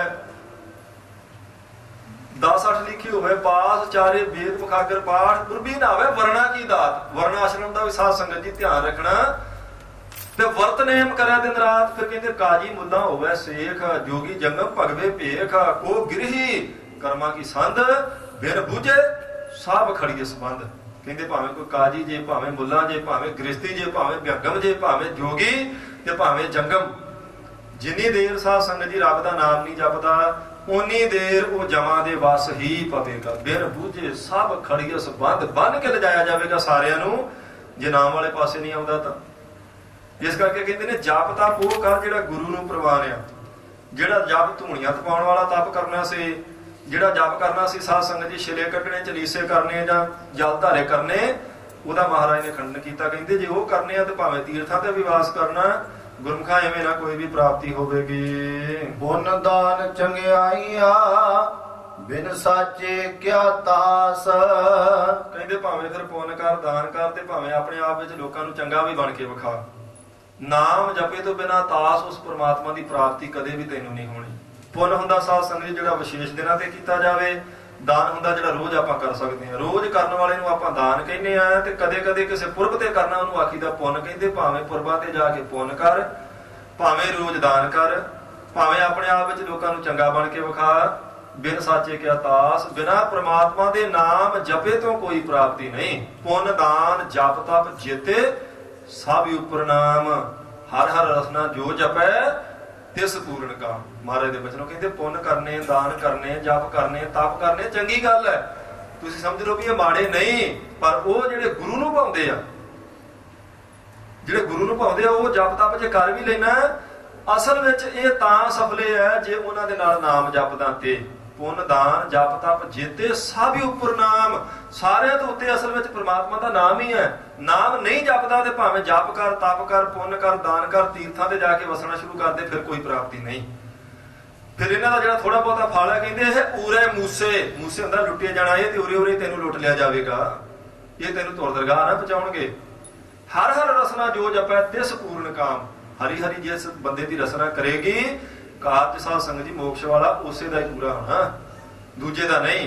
ਜੇ ਪੁੰਨ ਦਾਨ ਕਰਕੇ ਆਖੇ ਵੀ ਚਲੋ ਜੀ ਸਾਰਾ ਕੁਝ ਇਹਦੇ ਵਿੱਚ ਹੀ ਆ ਗਿਆ, ਨਾਮ ਜਪਣ ਦੀ ਲੋੜ ਨਹੀਂ, ਤੇ ਮਹਾਰਾਜ ਕਹਿੰਦੇ ਨਹੀਂ, ਬਿਨਾਂ ਨਾਮ ਤੋਂ ਉਸ ਪ੍ਰਮਾਤਮਾ ਦੀ ਪ੍ਰਾਪਤੀ ਨਹੀਂ ਗੁਰਮੁਖ ਜੀ। ਜਿਹਾ ਰਾਧੇ ਤਿਹਾ ਲੁਣੈ, ਬਿਨ ਗੁਣ ਜਨਮ ਵਿਨਾਸ਼। ਰਾਧੇ ਹੁੰਦਾ ਸਾਧ ਸੰਗਤ ਜੀ ਬੀਜਣਾ, ਜਿਹਾ ਰਾਧੇ ਤਿਹਾ ਲੁਣੈ, ਲੁਣੈ ਹੁੰਦਾ ਕੱਟਣਾ। ਕਹਿੰਦੇ ਜਿਵੇਂ ਦੀ ਫਸਲ ਬੀਜੇਗਾ ਉਸੇ ਤਰ੍ਹਾਂ ਦੀ ਗੁਰਮੁਖਾ ਤੈਨੂੰ ਕੱਟਣੀ ਪਵੇਗੀ। ਬਿਨ ਗੁਣ ਜਨਮ ਵਿਨਾਸ਼, ਸ਼ੁਭ ਗੁਣ ਧਾਰਨ ਕੀਤੇ ਤੋਂ ਬਿਨਾਂ ਸਾਰਾ ਜਨਮ ਤੇਰਾ ਖਾਲੀ ਹੈ, ਵਿਅਰਥ ਹੈ। ਜੇ ਸ਼ੁਭ ਗੁਣਾਂ ਦੀ ਖੇਤੀ ਬੀਜੇਗਾ ਤੇ ਫਿਰ ਤੈਨੂੰ ਮੁਕਤੀ ਦੀ ਜਿਹੜੀ ਆ ਉਹ ਖੇਤੀ ਦੇ ਫਲ ਦੇ ਰੂਪ ਵਿੱਚ ਪ੍ਰਾਪਤ ਹੋਵੇਗੀ। ਫਿਰ ਜੀਵਨ ਦਾ ਜਿਹੜਾ ਆਨੰਦ ਹੈ ਉਹ ਤੈਨੂੰ ਫਲ ਦੇ ਰੂਪ ਵਿੱਚ ਪ੍ਰਾਪਤ ਹੋਵੇਗਾ। ਪਰ ਜੇ ਸ਼ੁਭ ਗੁਣ ਬੀਜੇ ਤੇ, ਸ਼ੁਭ ਗੁਣ ਸਾਧ ਸੰਗਤ ਜੀ ਕਿਹਨੂੰ ਕਹਿੰਦੇ ਆ? ਸਤ, ਸੰਤੋਖ, ਦਇਆ, ਧਰਮ, ਵਿਚਾਰ, ਖਿਮਾ, ਅਹਿੰਸਾ, ਨਿਮਰਤਾ। ਇਹ ਸਾਰੇ ਸ਼ੁਭ ਗੁਣ ਨੇ ਤੇ ਪ੍ਰਾਪਤੀ ਹੁੰਦੀ ਸਿਰਫ ਸੰਗਤ ਵਿੱਚੋਂ। ਤੂੰ ਸਤ ਸੰਗੀ ਬਣ, ਸ਼ੁਭ ਗੁਣ ਆਪਣੇ ਹਿਰਦੇ ਵਿੱਚ ਪੈਦਾ ਕਰ। ਜੇ ਸ਼ੁਭ ਗੁਣ ਨਹੀਂ ਤੇ ਫਿਰ ਤੇਰਾ ਸਾਰਾ ਜਨਮ ਵਿਅਰਥ ਹੈ। ਮੁੰਦੇ ਗੁਣਦਾਸੀ ਸੁਖ ਹੋਏ। ਕਹਿੰਦੇ ਗੁਰਮੁਖਾ ਜਿਨ੍ਹਾਂ ਦੇ ਕੋਲ ਗੁਣ ਨੇ ਨਾ ਉਹਨਾਂ ਦਾ ਦਾਸ ਬਣ ਜਾ। ਮੁੰਡੇ ਹੋਵੇ ਕਹਿੰਦੇ ਸਾਧ ਸੰਗਤ ਜੀ ਇਸਤਰੀ ਨੂੰ, ਮੁੰਡ ਇਸਤਰੀ ਨੂੰ ਕਹਿੰਦੇ ਆ ਜੀਵ ਰੂਪ ਇਸਤਰੀ ਦੇ ਪ੍ਰਥਾਏ ਮਹਾਰਾਜ ਜੀ ਦਾ ਉਪਦੇਸ਼ ਹੈ। ਮੁੰਡੇ ਗੁਣ ਦਾਸੀ ਸੁਖ ਹੋਏ। ਜੇ ਸੁਖ ਲੈਣਾ, ਜਿਹੜੇ ਗੁਣਾਂ ਵਾਲੇ ਗੁਰਮੁਖ ਆ ਉਹਨਾਂ ਦੇ ਅੰਦਰ, ਉਹਨਾਂ ਦੇ ਨਾਲ ਜਾ ਕੇ ਦਾਸਾ ਭਾਵ ਧਾਰਨ ਕਰ। ਦਾਸਾ ਭਾਵ ਧਾਰਨ ਕਰੇਗਾ ਤੇ ਗੁਣ ਤੇਰੇ 'ਚ ਵੀ ਆ ਜਾਣਗੇ। ਜੇ ਤੂੰ ਮਾਲਕ ਬਣਦਾ ਨਾ ਫਿਰ ਕੋਈ ਗੁਣ ਨਹੀਂ ਆਵੇਗਾ। ਸੇਵਾ ਵੀ ਕਰਨੀ ਸਾਧ ਸੰਗਤ ਜੀ, ਸਿਮਰਨ ਵੀ ਕਰਨਾ, ਤੇ ਮਨ ਵਿੱਚ ਇੱਕ ਹੰਕਾਰ ਵੀ ਰੱਖਣਾ ਵੀ ਮੈਂ ਸੇਵਾ ਕੀਤੀ ਜਾਂ ਮੈਂ ਸਿਮਰਨ ਕੀਤਾ, ਫਿਰ ਪ੍ਰਾਪਤੀ ਨਹੀਂ। ਕਹਿੰਦੇ ਨੇ ਦਾਸਾ ਭਾਵ ਧਾਰਨ ਕਰਕੇ ਸੇਵਾ ਕਰ ਜੇ ਕਰਨੀ ਹੈ। ਜੇ ਸਿਮਰਨ ਕੀਤਾ ਉਹਦੇ ਨਾਲ ਦਾਸਾ ਭਾਵ ਹੋਣਾ ਚਾਹੀਦਾ। ਗੁਰੂ ਘਰ ਦੀ ਵੀ ਸੇਵਾ ਕੀਤੀ ਤੇ ਸਾਧ ਸੰਗਤ ਜੀ ਇਹ ਨਾ ਬੰਦਾ ਜਣਾਵੇ ਵੀ ਮੈਂ ਕੀਤੀ ਆ, ਕਿਉਂਕਿ ਬੰਦੇ ਦਾ ਸੁਭਾਅ ਹੁੰਦਾ ਜੇ 300 ਰੁਪਈਏ ਦਾ ਪੱਖਾ ਲਵਾ ਦਈਏ ਨਾ ਆਪਾਂ ਗੁਰਦੁਆਰੇ, ਤੇ ਪਹਿਲੀ ਗੱਲ ਸਾਰੇ ਟੱਬਰ ਦਾ ਆਪਾਂ ਉਹਦੇ ਪਰਾਂ ਦੇ ਉੱਤੇ ਨਾਂ ਲਿਖਿਆ ਹੁੰਦਾ, ਦਾਦੇ ਪੜਦਾਦੇ ਤੋਂ ਲੈ ਕੇ। ਜੇ ਨਹੀਂ ਵੀ ਲਿਖਿਆ ਕਿਤੇ ਨੁਕਰੇ ਲੱਗ ਵੀ ਗਿਆ ਇੱਕ ਜਣੇ ਦਾ ਲਿਖਿਆ, ਤੇ ਫਿਰ ਜਿਹੜਾ ਮੱਥਾ ਟੇਕਣ ਨਾਲ ਆਵੇ ਉਹਨੂੰ ਆਖੀਦਾ ਉਹ ਨੁਕਰੇ ਜਾ ਕੇ ਆਪਾਂ ਬੈਠਣਾ। ਕਿਉਂ? ਉਹ ਤੇ ਸਾਡੇ ਵਾਲਾ ਪੱਖਾ ਲੱਗਾ, ਤੈਨੂੰ ਵਿਖਾ ਲਾਂਗੇ। ਪੱਖਾ ਕਿੱਥੋਂ ਆਇਆ ਭਾਈ? ਗੁਰੂ ਘਰੋਂ ਤੇ ਤੂੰ ਲਿਆ, ਤੈਨੂੰ ਉਤੋਂ ਡਿੱਗੀ ਮਾਇਆ। ਗੁਰੂ ਦੀਆਂ ਦਿੱਤੀਆਂ ਦਾਤਾਂ ਵਿੱਚੋਂ ਜੇ ਤੂੰ ਲਵਾ ਦਿੱਤਾ ਤੇ ਦਾਸਾ ਭਾਵ ਧਾਰਨ ਕਰ। ਠੇਕੇਦਾਰ ਨਾ ਬਣ ਗੁਰੂ ਘਰ ਦਾ, ਤੂੰ ਮਾਲਕ ਨਹੀਂ, ਤੂੰ ਦਾਸ ਬਣੇਗਾ ਤੇ ਗੁਰੂ ਦੀ ਕਿਰਪਾ ਵਰਤੇਗੀ। ਕਹਿੰਦੇ ਮੁੰਡੇ ਗੁਣਦਾਸੀ ਸੁਖ ਹੋਏ। ਜੇ ਸੁਖ ਲੈਣਾ ਤੇ ਦਾਸਾਂ ਵਾਲੇ ਗੁਣ ਧਾਰਨ ਕਰ ਤੂੰ। ਅਵਗੁਣ ਤਿਆਗ ਸਮਾਈਐ, ਗੁਰਮਤਿ ਪੂਰਾ ਸੋਏ। ਜੇ ਅਵਗੁਣਾਂ ਦਾ ਤਿਆਗ ਕਰੇ ਤਾਂ ਤੇਰੀ ਸਮਾਈ ਪ੍ਰਮਾਤਮਾ ਵਿੱਚ ਹੋਵੇਗੀ। ਗੁਰਮਤਿ ਪੂਰਾ ਸੋਏ, ਉਹ ਜਿਹੜਾ ਅਕਾਲ ਪੁਰਖ ਵਾਹਿਗੁਰੂ ਹੈ, ਪਰਿਪੂਰਨ ਪ੍ਰਮਾਤਮਾ, ਉਸ ਪ੍ਰਮਾਤਮਾ ਦੀ ਜਿਹੜੀ ਮੱਤ ਗੁਰੂ ਦੁਆਰਾ ਤੈਨੂੰ ਮਿਲਣੀ ਹੈ ਉਹ ਲਵੇਂ, ਗੁਰਮਤੀਆ ਬਣ ਜਾਵੇ ਤੇ ਫਿਰ ਪ੍ਰਮਾਤਮਾ ਤੋਂ ਗਿਆਨ ਦੀ ਦਾਤ ਵੀ ਮਿਲ ਜਾਵੇਗੀ। ਰਹਾਉ ਵਿਸ਼ਰਾਮ ਦੇ ਕੇ ਕਿਰਪਾ ਕਰਦੇ ਹਨ ਜੀ। ਵਿਣ ਰਾਸੀ ਵਾਪਾਰੀਆ, ਤੱਕੇ ਕੁੰਡਾ ਚਾਰ। ਕਹਿੰਦੇ ਜਿਵੇਂ ਕੋ ਵਪਾਰੀ ਹੋਵੇ ਸਾਧ ਸੰਗਤ ਜੀ ਤੇ ਰਾਸ ਉਹਦੇ ਕੋਲੇ ਹੋਵੇ ਹੀ ਨਾ, ਉਵੇਂ ਉਹ ਮਾਈਂਡ ਕਰਕੇ ਸਾਧ ਸੰਗਤ ਜੀ ਬਿਜ਼ਨਸ ਨੂੰ ਜਾਣਦਾ ਹੋਵੇ ਚੰਗੀ ਤਰ੍ਹਾਂ, ਪਰ ਪੈਸਾ ਕੋਲ ਕੋਈ ਨਹੀਂ ਬਿਜ਼ਨਸ ਚਲਾਉਣ ਲਈ। ਕਹਿੰਦੇ ਨੇ ਚਾਰੇ ਪਾਸੇ ਵੇਖੀ ਜਾਵੇਗਾ, ਚਲਾ ਤੇ ਨਹੀਂ ਨਾ ਸਕਦਾ। ਰਾਸ ਚਾਹੀਦੀ, ਕੋਲ ਪੈਸੇ ਚਾਹੀਦੇ ਆ। ਵਪਾਰ ਤਾਂ ਹੀ ਚੱਲੇਗਾ ਜੇ ਮੂੜੀ ਉਹਦੇ ਕੋਲ ਹੋਵੇਗੀ। ਤੇ ਰਾਸ ਕੋਲ ਨਹੀਂ, ਵਪਾਰ ਕਰਨਾ ਜਾਣਦਾ ਪਰ ਕਰੇ ਕਿਵੇਂ? ਕੋਲ ਪੈਸੇ ਨਹੀਂ ਹੈਗੇ। ਕਹਿੰਦੇ ਜਿਵੇਂ ਵਪਾਰੀ ਹੈ ਤਾਂ ਬੜਾ ਸਿਆਣਾ, ਵਪਾਰ ਕਰਨਾ ਵੀ ਜਾਣਦਾ ਪਰ ਪੈਸੇ ਕੋਲ ਨਹੀਂ, ਰਾਸ ਕੋਲ ਨਹੀਂ, ਤੇ ਚਾਰੇ ਪਾਸੇ ਦੇਖੀ ਜਾਂਦਾ ਬਿਟਰ ਬਿਟਰ, ਕੋਈ ਕਾਰਜ ਉਹਦਾ ਸਫਲਾ ਨਹੀਂ ਹੁੰਦਾ। ਇਸੇ ਤਰ੍ਹਾਂ ਜੇ ਤੇਰੀ ਸਿਆਣਪ ਕੰਮ ਕਰਦੀ ਹੈ ਕਿ ਸੰਗਤ ਕੀਤੇ ਬਿਨਾਂ ਮੇਰਾ ਪਾਰ ਉਤਾਰਾ ਤੇ ਨਹੀਂ ਹੋਣਾ, ਪਰ ਸੰਗਤ ਵਿੱਚ ਆਉਂਦਾ ਨਹੀਂ, ਆਉਣ ਲਈ ਨਹੀਂ ਮਨ ਕਰਦਾ, ਤੇ ਫਿਰ ਗੁਰੂ ਅੱਗੇ ਅਰਦਾਸ ਕਰਿਆ ਕਰ, ਮਹਾਰਾਜ ਇਹ ਤਾਂ ਮੈਨੂੰ ਤੁਸੀਂ ਸੋਝੀ ਬਖਸ਼ੀ ਵੀ ਸਤ ਸੰਗਤ ਤੋਂ ਬਿਨਾਂ ਪਾਰ ਉਤਾਰਾ ਤੇ ਨਹੀਂ, ਹੁਣ ਸੰਗਤ ਵਿੱਚ ਜਾਣ ਦਾ ਬਲ ਵੀ ਬਖਸ਼ ਦਿਓ। ਜਿੰਨੀ ਦੇਰ ਮਹਾਰਾਜ ਸਾਧ ਸੰਗਤ ਜੀ ਕਿਰਪਾ ਨਾ ਕਰੇ, ਰਾਤ ਨੂੰ ਤੁਸੀਂ ਫੈਸਲਾ ਕਰਕੇ ਸੌਣਾ ਵੀ ਅੱਜ ਸਵੇਰੇ ਉੱਠ ਪੈਣਾ 4 ਵਜੇ। ਪੱਕੀ ਗੱਲ ਹੈ ਮੈਂ ਸਵੇਰੇ ਉੱਠ ਹੀ ਪੈਣਾ। ਜਦੋਂ 4 ਵਜੇ ਸਾਧ ਸੰਗਤ ਜੀ ਉਦੋਂ ਨਹੀਂ ਉੱਠਿਆ ਜਾਣਾ। ਭਾਵੇਂ ਰਾਤ ਨੂੰ ਬੰਦਾ ਰੋਜ਼ ਸੋਚ ਕੇ ਸੌਵੇ ਵੀ ਕੱਲ ਮੈਂ ਨਹੀਂ 4:15 ਹੋਣ ਦੇਣੇ, ਕੱਲ ਨੂੰ ਤੇ ਜ਼ਰੂਰ ਹੀ ਉੱਠ ਪੈਣਾ। ਜੇ ਉਹਦੀ ਕਿਰਪਾ ਨਹੀਂ ਉੱਠਿਆ ਜਾਵੇਗਾ, ਉਦੋਂ ਸਰੀਰ ਆਸਰਾ ਨਹੀਂ ਕਰਦਾ। ਫਿਰ ਇਸ ਕਰਕੇ ਇੱਥੇ ਨੱਕ ਰਗੜਨਾ, ਮੱਥਾ ਮਹਾਰਾਜ ਤੁਸੀਂ ਕਿਰਪਾ ਕਰੋ, ਇਹ ਸੋਝੀ ਬਖਸ਼ੋ, ਇਹ ਰਾਸ ਵੀ ਬਖਸ਼ੋ, ਇਹ ਹੁਣ ਪੂੰਜੀ ਵੀ ਬਖਸ਼ੋ। ਰਾਸ ਹੋਵੇਗੀ ਤੇ ਮਹਾਰਾਜ ਮੈਂ ਨਾਮ ਦਾ ਵਪਾਰ ਕਰਾਂਗਾ, ਤੇ ਰਾਸ ਇਕੱਠੀ ਕਰ ਲਈ ਮੇਰਾ ਸੰਗਤ ਵਿੱਚ ਆਉਣਾ। ਸੰਗਤ ਵਿੱਚ ਆਉਣ ਲਈ ਉਦਮ ਚਾਹੀਦਾ, ਉਦਮ ਤੁਹਾਡੀ ਕਿਰਪਾ ਤੋਂ ਬਿਨਾਂ ਨਹੀਂ ਹੋਵੇਗਾ ਜੀ। ਮੂਲ ਨਾ ਬੁਝੈ ਆਪਣਾ, ਵਸਤ ਰਹੇ ਘਰ ਬਾਰ। ਕਹਿੰਦੇ ਨੇ ਆਤਮ ਵਸਤੂ ਤੇ ਸਾਧ ਸੰਗਤ ਜੀ ਇਹਦੇ ਘਰੇ ਹੀ ਆ ਤੇ ਲੱਭਦਾ ਫਿਰਦਾ ਸੀ ਬਾਹਰ, ਇਸ ਕਰਕੇ ਆਪਣੇ ਮੂਲ ਨੂੰ, ਮੁੱਢ ਨੂੰ ਪਛਾਣ ਨਹੀਂ ਸਕਿਆ। ਆਪਣੇ ਧੁਰੇ ਨੂੰ, ਆਪਣੇ ਅਸਲੇ ਨੂੰ ਇਹ ਤਾਂ ਹੀ ਨਹੀਂ ਪਛਾਣ ਸਕਿਆ ਭਈ ਅਸਲ ਵਿੱਚ ਵਸਤੂ ਸਾਧ ਸੰਗਤ ਜੀ ਇਹਦੇ ਕੋਲ ਸੀ ਤੇ ਲੱਭਦਾ ਬਾਹਰ ਫਿਰਦਾ ਸੀ। ਫਰੀਦਾ ਜੰਗਲ ਜੰਗਲ ਕਿਆ ਭਵੈ ਵਣ ਕੰਡਾ ਮੋੜੇ, ਵਸੀ ਰੱਬ ਹਰਿਆਲੀ ਹੈ। ਕਹਿੰਦੇ ਰੱਬ ਵੇਖਣਾ ਹਰਿਆਲੀ ਹੁੰਦਾ, ਦੇਖਣਾ ਤੇ ਫਿਰ ਹਿਰਦੇ 'ਚ ਦੇਖ। ਪਰਮਾਤਮਾ ਨੂੰ ਬਾਹਰ ਕਿੱਥੇ ਲੱਭਦਾ ਫਿਰਦਾ ਤੂੰ ਬਾਹਰ ਲੱਭਦਾ ਰਿਹਾ। ਜਿਵੇਂ ਹਿਰਨ ਦੀ ਨਾਭੀ ਵਿੱਚ ਸਾਧ ਸੰਗਤ ਜੀ ਕਸਤੂਰੀ ਮਹਾਰਾਜ ਕਹਿੰਦੇ ਆ, ਤੇ ਲੱਭਦਾ ਫਿਰਦਾ ਉਹ ਝਾੜਾਂ ਵਿੱਚ, ਜੰਗਲਾਂ ਵਿੱਚ। ਉਹਨੂੰ ਤੇ ਮਰਨ ਲੱਗਿਆ ਪਤਾ ਲੱਗਦਾ ਵੀ ਕਸਤੂਰੀ ਅਸਲ 'ਚ ਮੇਰੇ ਕੋਲ ਸੀ, ਉਹਨੂੰ ਲੱਭਣਾ ਚਾਹੀਦਾ ਸੀ। ਗਿਆਨੀ ਮਾਨ ਸਿੰਘ ਜੀ ਨੇ ਸਾਧ ਸੰਗਤ ਜੀ ਇੱਕ ਸਾਖੀ ਸੁਣਾਈ ਉਹਨਾਂ ਨੇ ਆਪਣੇ ਬਚਨਾਂ ਵਿੱਚ। ਉਹ ਕਹਿੰਦੇ ਕੋਈ ਸੇਠ ਸੀ ਵਪਾਰੀ ਤੇ ਬੰਬਈ ਵਾਸਤੇ ਗੱਡੀ ਤੇ ਚੜਿਆ। ਠੱਗਾਂ ਨੂੰ ਪਤਾ ਲੱਗ ਗਿਆ ਵੀ ਇਹ ਬੰਦਾ ਤਕੜਾ, ਇਹਦੇ ਕੋਲ ਪੈਸੇ ਆ, ਕਿਤੇ ਚੱਲਿਆ ਕੰਮ। ਉਹਨਾਂ ਨੇ ਸਾਧ ਸੰਗਤ ਜੀ ਉਹਦੇ ਨਾਲ ਹੀ ਇੱਕ ਠੱਗ ਚੜਾ ਦਿੱਤਾ। ਉਸੇ ਤਰ੍ਹਾਂ ਦੇ ਕੱਪੜੇ ਪਵਾ ਕੇ, ਉਸੇ ਤਰ੍ਹਾਂ ਦਾ ਉਹਨੂੰ ਅਟੈਚੀ ਦੇ ਦਿੱਤਾ, ਉਸੇ ਤਰ੍ਹਾਂ ਦਾ ਭੇਸ ਉਹਦਾ ਬਣਾ ਦਿੱਤਾ, ਉਸੇ ਗੱਡੀ ਦੀ ਟਿਕਟ ਲੈ ਲਈ ਤੇ ਉਸੇ ਡੱਬੇ 'ਚ ਜਾ ਕੇ ਬੈਠ ਗਿਆ। ਗੱਲਬਾਤ ਸ਼ੁਰੂ ਕਰ ਲਈ ਬੜੇ ਪ੍ਰੇਮ ਨਾਲ, ਜੀ ਤੁਸੀਂ ਕਿੱਥੇ ਜਾਣਾ? ਉਹਨੇ ਕਿਹਾ ਮੈਂ ਬੰਬੇ ਚੱਲਿਆ। ਉਹਨੇ ਕਿਹਾ ਮੈਂ ਵੀ ਬੰਬੇ ਚੱਲਿਆ। ਕਿਉਂ ਪ੍ਰੇਮ ਜਿਹਾ ਬਣਾ ਲਿਆ। ਤੇ ਗੱਲਾਂ ਗੱਲਾਂ ਵਿੱਚ ਸਾਧ ਸੰਗਤ ਜੀ ਇਹ ਵੀ ਪੁੱਛ ਲਿਆ ਵੀ ਤੂੰ ਕੀ ਕਰਨ ਨੂੰ ਚੱਲਿਆ? ਉਹਨੇ ਕਿਹਾ ਮੈਂ ਉੱਥੋਂ ਕੁਝ ਖਰੀਦ ਕੇ ਲਿਆਉਣਾ। ਕਿੰਨੇ ਕੁ ਪੈਸੇ ਤੇਰੇ ਕੋਲੇ? ਉਹਨੇ ਕਿਹਾ ਮੇਰੇ ਕੋਲ ਤਾਂ 5 ਲੱਖ ਰੁਪਈਆ। ਖੁਸ਼ ਹੋ ਗਿਆ ਵੀ ਸਾਮੀ ਤਕੜੀ ਆ, ਵੀ ਹੁਣ ਮੇਰਾ ਮੁੱਲ ਮੋੜ ਆਵੇਗਾ। ਇਉਂ ਸਾਧ ਸੰਗਤ ਜੀ ਜਦੋਂ ਰਾਤ ਪਈ ਤੇ ਰਾਤ ਉਹਨੇ ਉਹਨੂੰ ਬੇਹੋਸ਼ ਕਰਨ ਵਾਲੀ ਦਵਾਈ ਥੋੜੀ ਕੁ ਸੰਘਾਈ, ਉਹਦਾ ਜਿਹੜਾ ਅਟੈਚੀ ਸੀ ਸਾਰਾ ਫੋਲਿਆ, ਚੰਗੀ ਤਰ੍ਹਾਂ ਫੋਲ ਲਿਆ, ਖਾਲੀ ਕਰਕੇ ਝਾੜ ਵੀ ਲਿਆ, ਵਿੱਚੋਂ ਪੈਸਾ ਕੋਈ ਨਹੀਂ ਨਿਕਲਿਆ। ਕਹਿੰਦਾ 5 ਲੱਖ, ਕਹਿੰਦਾ ਅਸੀਂ ਪੈਸੇ ਕਿੱਥੇ ਚਲੇ ਗਏ? ਪੈਸੇ ਨਹੀਂ ਮਿਲੇ। ਉਹਨੇ ਜਦੋਂ ਸਾਧ ਸੰਗਤ ਜੀ ਹੋਸ਼ 'ਚ ਆ ਗਿਆ, ਉਹਦਾ ਅਟੈਚੀ ਫੇਰ ਸਹੀ ਕਰਕੇ ਉੱਥੇ ਹੀ ਰੱਖ ਦਿੱਤਾ। ਦਿਨ ਚੜ੍ਹਿਆ ਤੇ ਦਿਨੇ ਸਾਧ ਸੰਗਤ ਜੀ ਉਹ ਜਿਹੜਾ ਸੇਠ ਸੀ ਅਸਲੀ, ਉਹਨੇ ਪੈਸੇ ਕੱਢੇ, ਥੋੜੇ ਜਿਹੇ ਉਹਦੇ ਵਿੱਚੋਂ ਵਰਤੇ ਤੇ ਬਾਕੀ ਫੇਰ ਦਿਖਾਲ ਕੇ ਉਹਨੂੰ ਉਹਦੇ 'ਚ ਹੀ ਰੱਖ ਲਿਆ ਅਟੈਚੀ 'ਚ। ਬੜਾ ਹੈਰਾਨ ਹੋਇਆ ਵੀ ਰਾਤ ਤੇ ਮੈਂ ਖਾਲੀ ਕਰਕੇ ਝਾੜਿਆ, ਲੱਭਾ ਇਹਦੇ 'ਚ ਕੁਝ ਨਹੀਂ, ਪੈਸੇ ਕਿੱਥੇ ਚਲੇ ਗਏ? ਹੈ ਇਹਦੇ ਕੋਲ ਹੀ ਆ। ਫਿਰ ਸ਼ਾਮਾਂ ਪੈ ਗਈਆਂ, ਫਿਰ ਰਾਤ ਪਈ, ਫਿਰ ਉਹਨੂੰ ਸਾਧ ਸੰਗਤ ਜੀ ਸੁੱਤੇ ਪਏ ਨੂੰ ਬੇਹੋਸ਼ ਕੀਤਾ ਥੋੜੀ ਦੇਰ ਲਈ, ਫਿਰ ਅਟੈਚੀ ਖੋਲਿਆ, ਫਿਰ ਕੋਈ ਪੈਸਾ ਨਾ ਮਿਲਿਆ। ਅਗਲਾ ਦਿਨ ਚੜਿਆ ਤੇ ਉਹਨੇ ਫਿਰ ਪੈਸੇ ਅਟੈਚੀ 'ਚੋਂ ਕੱਢੇ, ਕੁਝ ਖਰਚਾ ਕੀਤਾ, ਫਿਰ ਵਿਖਾਲ ਕੇ ਉੱਥੇ ਰੱਖ ਲਏ। 2-3 ਵਾਰੀ ਇਉਂ ਕੀਤਾ, ਬੜਾ ਹੈਰਾਨ ਵੀ ਇਹ ਪੈਸੇ ਚਲੇ ਕਿੱਥੇ ਜਾਂਦੇ ਆ, ਹੈ ਇਹਦੇ ਕੋਲ। ਅਖੀਰ ਕਰਦਿਆਂ ਕਰਾਉਂਦਿਆਂ ਜਦੋਂ ਬੰਬੇ ਦੇ ਲਾਗੇ ਹੀ ਪਹੁੰਚ ਗਏ ਤੇ ਉਹ ਕਹਿਣ ਲੱਗਾ ਵੀ ਗੁਰਮੁਖਾ ਵੀ ਇੱਕ ਗੱਲ ਦੀ ਹੈਰਾਨੀ, ਹੁਣ ਤੇ ਬੰਬਈ ਆ ਗਈ, ਮੈਂ ਆਪਣੇ ਰਸਤੇ ਚੱਲ ਜਾਣਾ, ਤੂੰ ਆਪਣੇ ਰਸਤੇ ਚੱਲ ਜਾਣਾ। ਭਾਈ ਤੂੰ ਮੈਨੂੰ ਪਹਿਲੇ ਦਿਨ ਵੀ ਦੱਸਿਆ ਸੀ ਤੇਰੇ ਕੋਲੇ ਪੈਸੇ ਆ, ਮੇਰੇ ਸਾਹਮਣੇ ਕੱਢਦਾ ਵੀ ਆ, ਖਰਚ ਵੀ ਕਰਦਾ, ਰੱਖ ਵੀ ਲੈਣਾ। ਤੇ ਮੈਂ ਤੈਨੂੰ ਅਸਲ 'ਚ ਸੱਚੀ ਗੱਲ ਦੱਸਾਂ ਵੀ ਮੈਂ ਤੇਰਾ ਮਿੱਤਰ ਕੋਈ ਨਹੀਂ, ਨਾ ਮੈਂ ਕੋਈ ਵਪਾਰੀ ਆ, ਮੈਂ ਤੇ ਠੱਗ ਸਾਂ। ਜਿੱਥੋਂ ਤੂੰ ਚੜਿਆ ਉੱਥੋਂ ਹੀ ਮੈਂ ਚੜਿਆ, ਤੇ ਪਰ ਮੇਰੇ ਹੱਥ ਨਹੀਂ ਲੱਗੇ ਤੇਰੇ ਪੈਸੇ। ਜੇ ਹੁਣ ਕਿਰਪਾ ਕਰਕੇ ਦੱਸ ਵੀ ਪੈਸੇ ਜਾਂਦੇ ਕਿੱਥੇ ਆ? ਉਹ ਕਹਿਣ ਲੱਗਾ ਜਦੋਂ ਤੂੰ ਆਣ ਕੇ ਚੜਿਆ ਸਾ, ਜਦੋਂ ਗੱਲਬਾਤ ਸ਼ੁਰੂ ਕੀਤੀ, ਮੇਰਾ ਵੀ ਰੋਜ਼ ਦਾ ਇਹੀ ਕੰਮ ਹੈ, ਮੈਂ ਉਦੋਂ ਪਛਾਣ ਲਿਆ ਸੀ ਤੂੰ ਬੰਦਾ ਚੰਗਾ ਨਹੀਂ ਹੈਗਾ। ਤੇ ਇਸ ਕਰਕੇ ਜਦੋਂ ਸ਼ਾਮਾਂ ਪੈਂਦੀਆਂ ਤੇਰਾ ਧਿਆਨ ਕਿਸੇ ਦੂਜੇ ਬੰਨੇ ਲਾ ਕੇ ਤੈਨੂੰ ਕਿਸੇ ਕੰਮ ਭੇਜ ਕੇ ਤੇ ਮੈਂ ਪੈਸੇ ਤੇਰੇ ਸਰਾਣੇ ਥੱਲੇ ਹੀ ਰੱਖ ਦਿੰਦਾ, ਆਪਣਾ ਟੈਚੀ ਤੇ ਮੈਂ ਰੱਖ ਲੈਣਾ ਖਾਲੀ ਕਰਕੇ। ਤੇ ਮੈਨੂੰ ਪਤਾ ਵੀ ਲੱਭਣਾ ਤੇ ਤੂੰ ਮੇਰੇ ਕੋਲੋਂ ਹੈ। ਤੇ ਇਸੇ ਤਰ੍ਹਾਂ ਹੀ ਇਹ ਸਾਰੇ ਦਿਨ ਤੇਰੇ ਲੰਘ ਗਏ ਆ। ਅਸਲ ਵਿੱਚ ਪੈਸੇ ਤੇਰੇ ਕੋਲ ਹੁੰਦੇ ਆ ਤੇ ਲੱਭਦਾ ਮੇਰੇ ਕੋਲੇ ਰਹਿਣਾ, ਤਾਂ ਹੀ ਤੇਰੀ ਠੱਗੀ ਨਹੀਂ ਵੱਜੀ। ਤੇਰੇ ਵਰਗੇ ਠੱਗ ਮੈਨੂੰ ਰੋਜ਼ ਮਿਲਦੇ ਆ, ਮੇਰਾ ਰੋਜ਼ ਵਾਹ ਪੈਣ ਕਰਕੇ ਮੈਂ ਤੇਰੇ ਕਾਬੂ ਨਹੀਂ ਆਉਣਾ। ਹੈ ਤਾਂ ਤੇਰੇ ਕੋਲ ਸੀ। ਮਹਾਰਾਜ ਕਹਿੰਦੇ ਨੇ ਮੂਲ ਨਾ ਪੁੱਜੇ ਆਪਣਾ ਵਸਤ ਰਹੀ ਘਰ। ਆਤਮ ਵਸਤੂ ਘਰੇ ਹੀ ਸੀ, ਬਾਹਰ ਪਰ ਲੱਭਦਾ ਬਾਹਰ ਸੀ। ਬਾਹਰ ਲੱਭਣ ਕਰਕੇ ਪ੍ਰਾਪਤੀ ਨਹੀਂ ਹੋਈ। ਕਹਿੰਦੇ ਹੈ ਤਾਂ ਤੇਰੇ ਕੋਲ ਸੀ ਸਾਰਾ ਕੁਝ। ਜਿਹਨਾਂ ਦਾ ਰੋਜ਼ ਸਾਧ ਸੰਗਤ ਜੀ ਵਾਹ ਪੈਂਦਾ, ਉਹ ਫਿਰ ਬਹੁਤਾ ਇਹਨਾਂ ਗੱਲਾਂ ਦਾ ਗੁੱਸਾ ਵੀ ਨਹੀਂ ਕਰਦੇ ਤੇ ਉਵੇਂ ਉਹਨਾਂ ਨੂੰ ਪਤਾ ਸਾਰੀ ਗੱਲ ਦਾ ਹੁੰਦਾ। ਕਹਿੰਦੇ ਜਿਵੇਂ ਸਵਾਮੀ ਵਿਵੇਕਾਨੰਦ ਜੀ ਇੱਕ ਵਾਰੀ ਗੱਡੀ 'ਚ ਸਫ਼ਰ ਕਰਨ ਤੇ ਉਹ ਉੱਪਰ ਸਾਧ ਸੰਗਤ ਜੀ, ਹੁਣ ਉਹਨਾਂ ਦਾ ਬੇਸ ਸਾਧੂਆਂ ਵਾਲਾ ਸੀ ਤੇ ਉੱਪਰਲੀ ਸੀਟ ਤੇ ਲੰਮੇ ਪਏ ਸੀ ਤੇ ਥੱਲੇ 2 ਬੈਠੇ ਗੁਰਮੁਖ ਪੜ੍ਹੇ ਲਿਖੇ ਸੱਜਣ।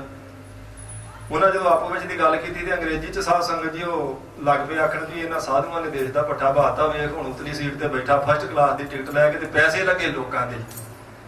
ਇਹ ਵਿਹਲੇ ਹੈਗੇ, ਕੰਮ ਇਹਨਾਂ ਕਰਨਾ ਕੋਈ ਨਹੀਂ। ਤੇ ਹੁਣ ਦੱਸ ਏਸੀ ਕੋਚ ਵਿੱਚ ਇਹ ਲੰਮਾ ਪਿਆ, ਇਹ ਦੇਸ਼ ਦੇ ਭਾਰ ਨਹੀਂ ਤੇ ਹੋਰ ਕੀ ਆ? ਆਪੋ 'ਚੋਂ ਦੀ ਗੱਲਾਂ ਕਰੀ ਗਏ ਦੋਵੇਂ ਜਾਣੇ। ਉਹ ਪੜ੍ਹਿਆ ਲਿਖਿਆ ਸੀ, ਹੁਣ ਇਹਨਾਂ ਦੇ ਭਾਅ ਦਾ ਸਾਧੂ ਹੀ ਸੀ ਸਾਧ ਸੰਗਤ ਜੀ। ਉਹ ਸੁਣੀ ਗਿਆ ਸਾਰਾ ਕੁਝ। ਜਦੋਂ ਟੀਸੀ ਆਇਆ ਉਹਨੇ ਉਹਦੇ ਨਾਲ ਗੱਲਬਾਤ ਇੰਗਲਿਸ਼ 'ਚ ਕੀਤੀ। ਵਿਵੇਕਾਨੰਦ ਨੇ ਆਖਿਆ ਵੀ ਇਹ ਗੱਡੀ ਕਿੰਨੀ ਦੇਰ ਉੱਥੇ ਪਹੁੰਚੇਗੀ, ਮੈਂ ਇਹ ਕਿੰਨੀ ਦੇਰ ਰੁਕਣੀ ਆ, ਮੈਂ ਥੋੜੀ ਦੇਰ ਉਤਰਨਾ ਚਾਹੁੰਦਾ। ਜਦੋਂ ਇੰਗਲਿਸ਼ 'ਚ ਉਹਨੇ ਗੱਲਬਾਤ ਕੀਤੀ, ਉਹ ਜਿਹੜੇ ਥੱਲੇ ਬੈਠੇ ਸੀ ਦੋਵੇਂ, ਉਹ ਸਾਧ ਸੰਗਤ ਜੀ ਪਾਣੀ ਪਾਣੀ ਹੋਏ।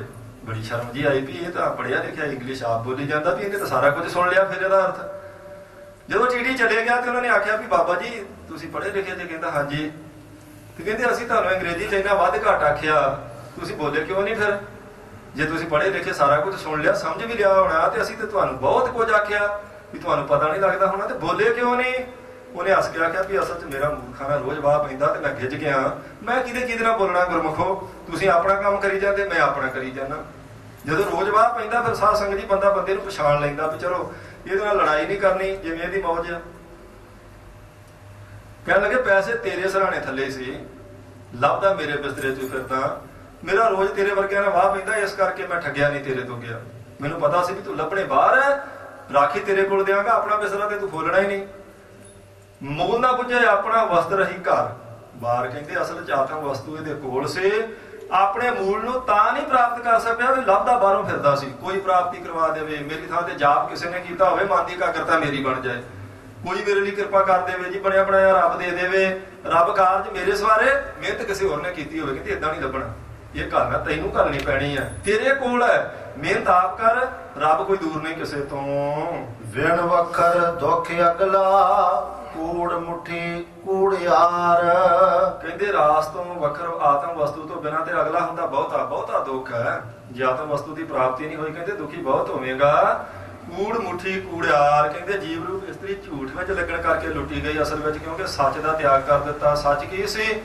ਸੱਚ ਸਾਧ ਸੰਗਤ ਦੀ ਗੁਰੂ ਕੀ ਬਾਣੀ ਹੈ, ਸੱਚ ਮਹਾਰਾਜ ਦੀ ਵਡਿਆਈ ਹੈ, ਸੱਚ ਹੈ ਪਰਮੇਸ਼ਰ ਦਾ ਸਿਮਰਨ ਜਿਹੜਾ ਗੁਰੂ ਨੇ ਦਿੱਤਾ ਸੀ। ਸੱਚ ਤੇ ਕਹਿੰਦੇ ਤਿਆਗ ਦਿੱਤਾ, ਹੁਣ ਝੂਠ ਵਿੱਚੋਂ ਸੁੱਖ ਲੱਭਦਾ ਫਿਰਦਾ। ਸੁੱਖ ਕੋਈ ਨਹੀਂ, ਦੁੱਖ ਬਹੁਤੇ ਹਨ। ਲਾਹਾ ਅਹਨਸ ਨੌਤਨਾ, ਪਰਖੇ ਰਤਨ ਵਿਚਾਰ। ਜਿਨ੍ਹਾਂ ਨੇ ਸਾਧ ਸੰਗਤ ਜੀ ਵਿਚਾਰ ਕੀਤੀ ਨਾ ਮਹਾਰਾਜ ਦੇ ਬਚਨਾਂ ਦੀ, ਉਹਨਾਂ ਨਾਮ ਰੂਪੀ ਰਤਨ ਨੂੰ ਪਰਖ ਕੇ ਆਪਣੇ ਹਿਰਦੇ ਵਿੱਚ ਟਿਕਾ ਲਿਆ। ਲਾਹਾ ਐਨਸ ਨੌਤਨਾ, ਨੌਤਨਾ ਹੁੰਦਾ ਨਵਾਂ, ਕਹਿੰਦੇ ਉਹਨਾਂ ਨੂੰ ਤੇ ਫਿਰ ਨਿਤ ਨਵਾਂ ਲਾਹਾ ਲੱਭਦਾ। ਨਿਤ ਨਵੇਂ ਸੂਰਜ, ਨਿਤ ਨਵੇਂ ਸ਼ਬਦ ਦਾ ਜਾਪ ਕਰਕੇ, ਨਿਤ ਨਵੀਂ ਕਮਾਈ ਆਪਣੇ ਕਰਮਾਂ 'ਚ ਜਮ੍ਹਾਂ ਕਰਕੇ, ਕਹਿੰਦੇ ਨੇ ਫਿਰ ਉਹ ਤਾਂ ਸੁੱਖ ਲੈਂਦੇ ਨੇ ਬਹੁਤ ਜ਼ਿਆਦਾ। ਵਸਤ ਲਹਿ ਘਰ ਆਪਣੇ, ਚੱਲੇ ਕਾਰਜ ਸਾਰ। ਉਹਨਾਂ ਨੇ ਆਪਣੇ ਘਰੋਂ ਹੀ ਆਤਮ ਵਸਤੂ ਦੀ ਪ੍ਰਾਪਤੀ ਕੀਤੀ। ਸੁੱਖ ਜਿਹੜਾ ਸਾਧ ਸੰਗਤ ਦੀ ਅਸਲ ਵਿੱਚ ਬੰਦੇ ਦੇ ਆਪਣੇ ਅੰਦਰ ਹੁੰਦਾ, ਉਹਨੂੰ ਲੱਭਣ ਨਾ ਕਰਕੇ ਬੰਦਾ ਦੁਖੀ ਰਹਿੰਦਾ। ਕਿਉਂਕਿ ਸੁੱਖ ਆਤਮਾ ਨਾਲ ਪਛਾਣ ਬਣਨ ਤੋਂ ਮਿਲਣਾ, ਆਤਮਿਕ ਸੁੱਖ ਕਿਤੇੋਂ ਬਾਹਰੋਂ ਨਹੀਂ ਮਿਲਣਾ। ਜਿਸ ਵੇਲੇ ਸੁਰਤੀ ਅੰਤਰਮੁਖੀ ਹੋਈ, ਉਸ ਵੇਲੇ ਸਾਧ ਸੰਗਤ ਦੀ ਅਸਲ ਵਿੱਚ ਤਾਰ ਸੁੱਖ ਨਾਲ ਜੁੜ ਜਾਵੇਗੀ। ਪਰ ਆਪਾਂ ਲੱਭਦੇ ਸੁੱਖ ਬਾਹਰੋਂ ਫਿਰਦੇ ਆ ਤੇ ਬਾਹਰ ਸੁੱਖ ਹੁੰਦਾ ਨਹੀਂ। ਸੁੱਖ ਅੰਦਰ ਹੈ, ਨਾਮ ਅੰਦਰ ਹੈ, ਅੰਮ੍ਰਿਤ ਅੰਦਰ ਹੈ। ਬਾਹਰੋਂ ਅੰਮ੍ਰਿਤ ਲੈ ਕੇ, ਬਾਹਰੋਂ ਨਾਮ ਦ੍ਰਿੜ ਕਰਕੇ, ਸਾਧ ਸੰਗਤ ਦੀ ਕਮਾਈ ਕਰਕੇ ਅੰਦਰਲੇ ਨੂੰ ਸਾਖਸ਼ਾਤ ਕਰਨਾ, ਉਸੇ ਵੇਲੇ ਸੁੱਖ ਦੀ ਪ੍ਰਾਪਤੀ ਹੈ। ਜਿਨ੍ਹਾਂ ਨੇ ਉਹਨੂੰ ਅੰਦਰੋਂ ਪ੍ਰਾਪਤ ਕਰ ਲਿਆ, ਕਹਿੰਦੇ ਉਹਨਾਂ ਨੇ ਸੁੱਖ ਪ੍ਰਾਪਤ ਕੀਤਾ ਹੈ। ਵਣਜਾਰਿਆ ਸਿਉ ਵਣਜ ਕਰ, ਗੁਰਮੁਖ ਬ੍ਰਹਮ ਵਿਚਾਰ।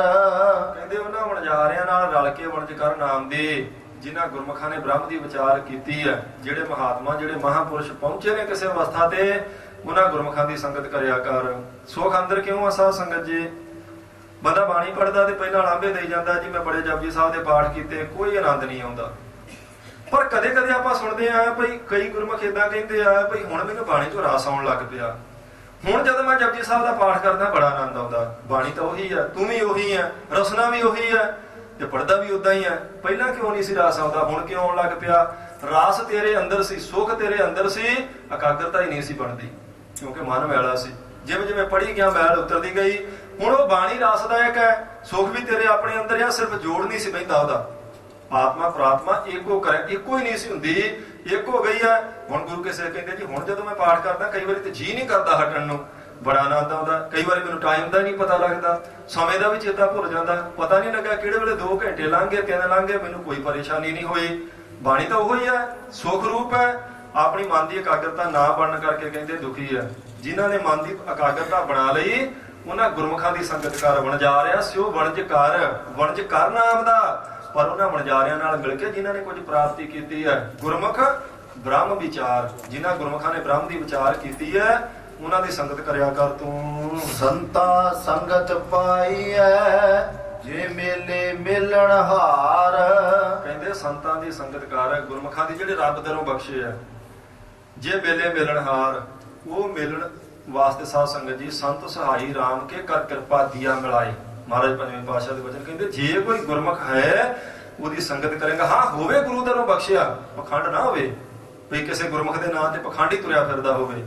ਵਾਕਿਆ ਜੇ ਗੁਰਮੁਖ ਹੈ ਉਹਦੀ ਸੰਗਤ ਕਰ, ਉਹ ਮਿਲ ਦੇਵੇਗਾ ਤੈਨੂੰ ਰੱਬ ਨਾਲ। ਮਿਲਿਆ ਹੋਏ ਨਾ ਵਿਛੜੈ, ਜਿਸ ਅੰਤਰ ਜੋਤ ਅਪਾਰ।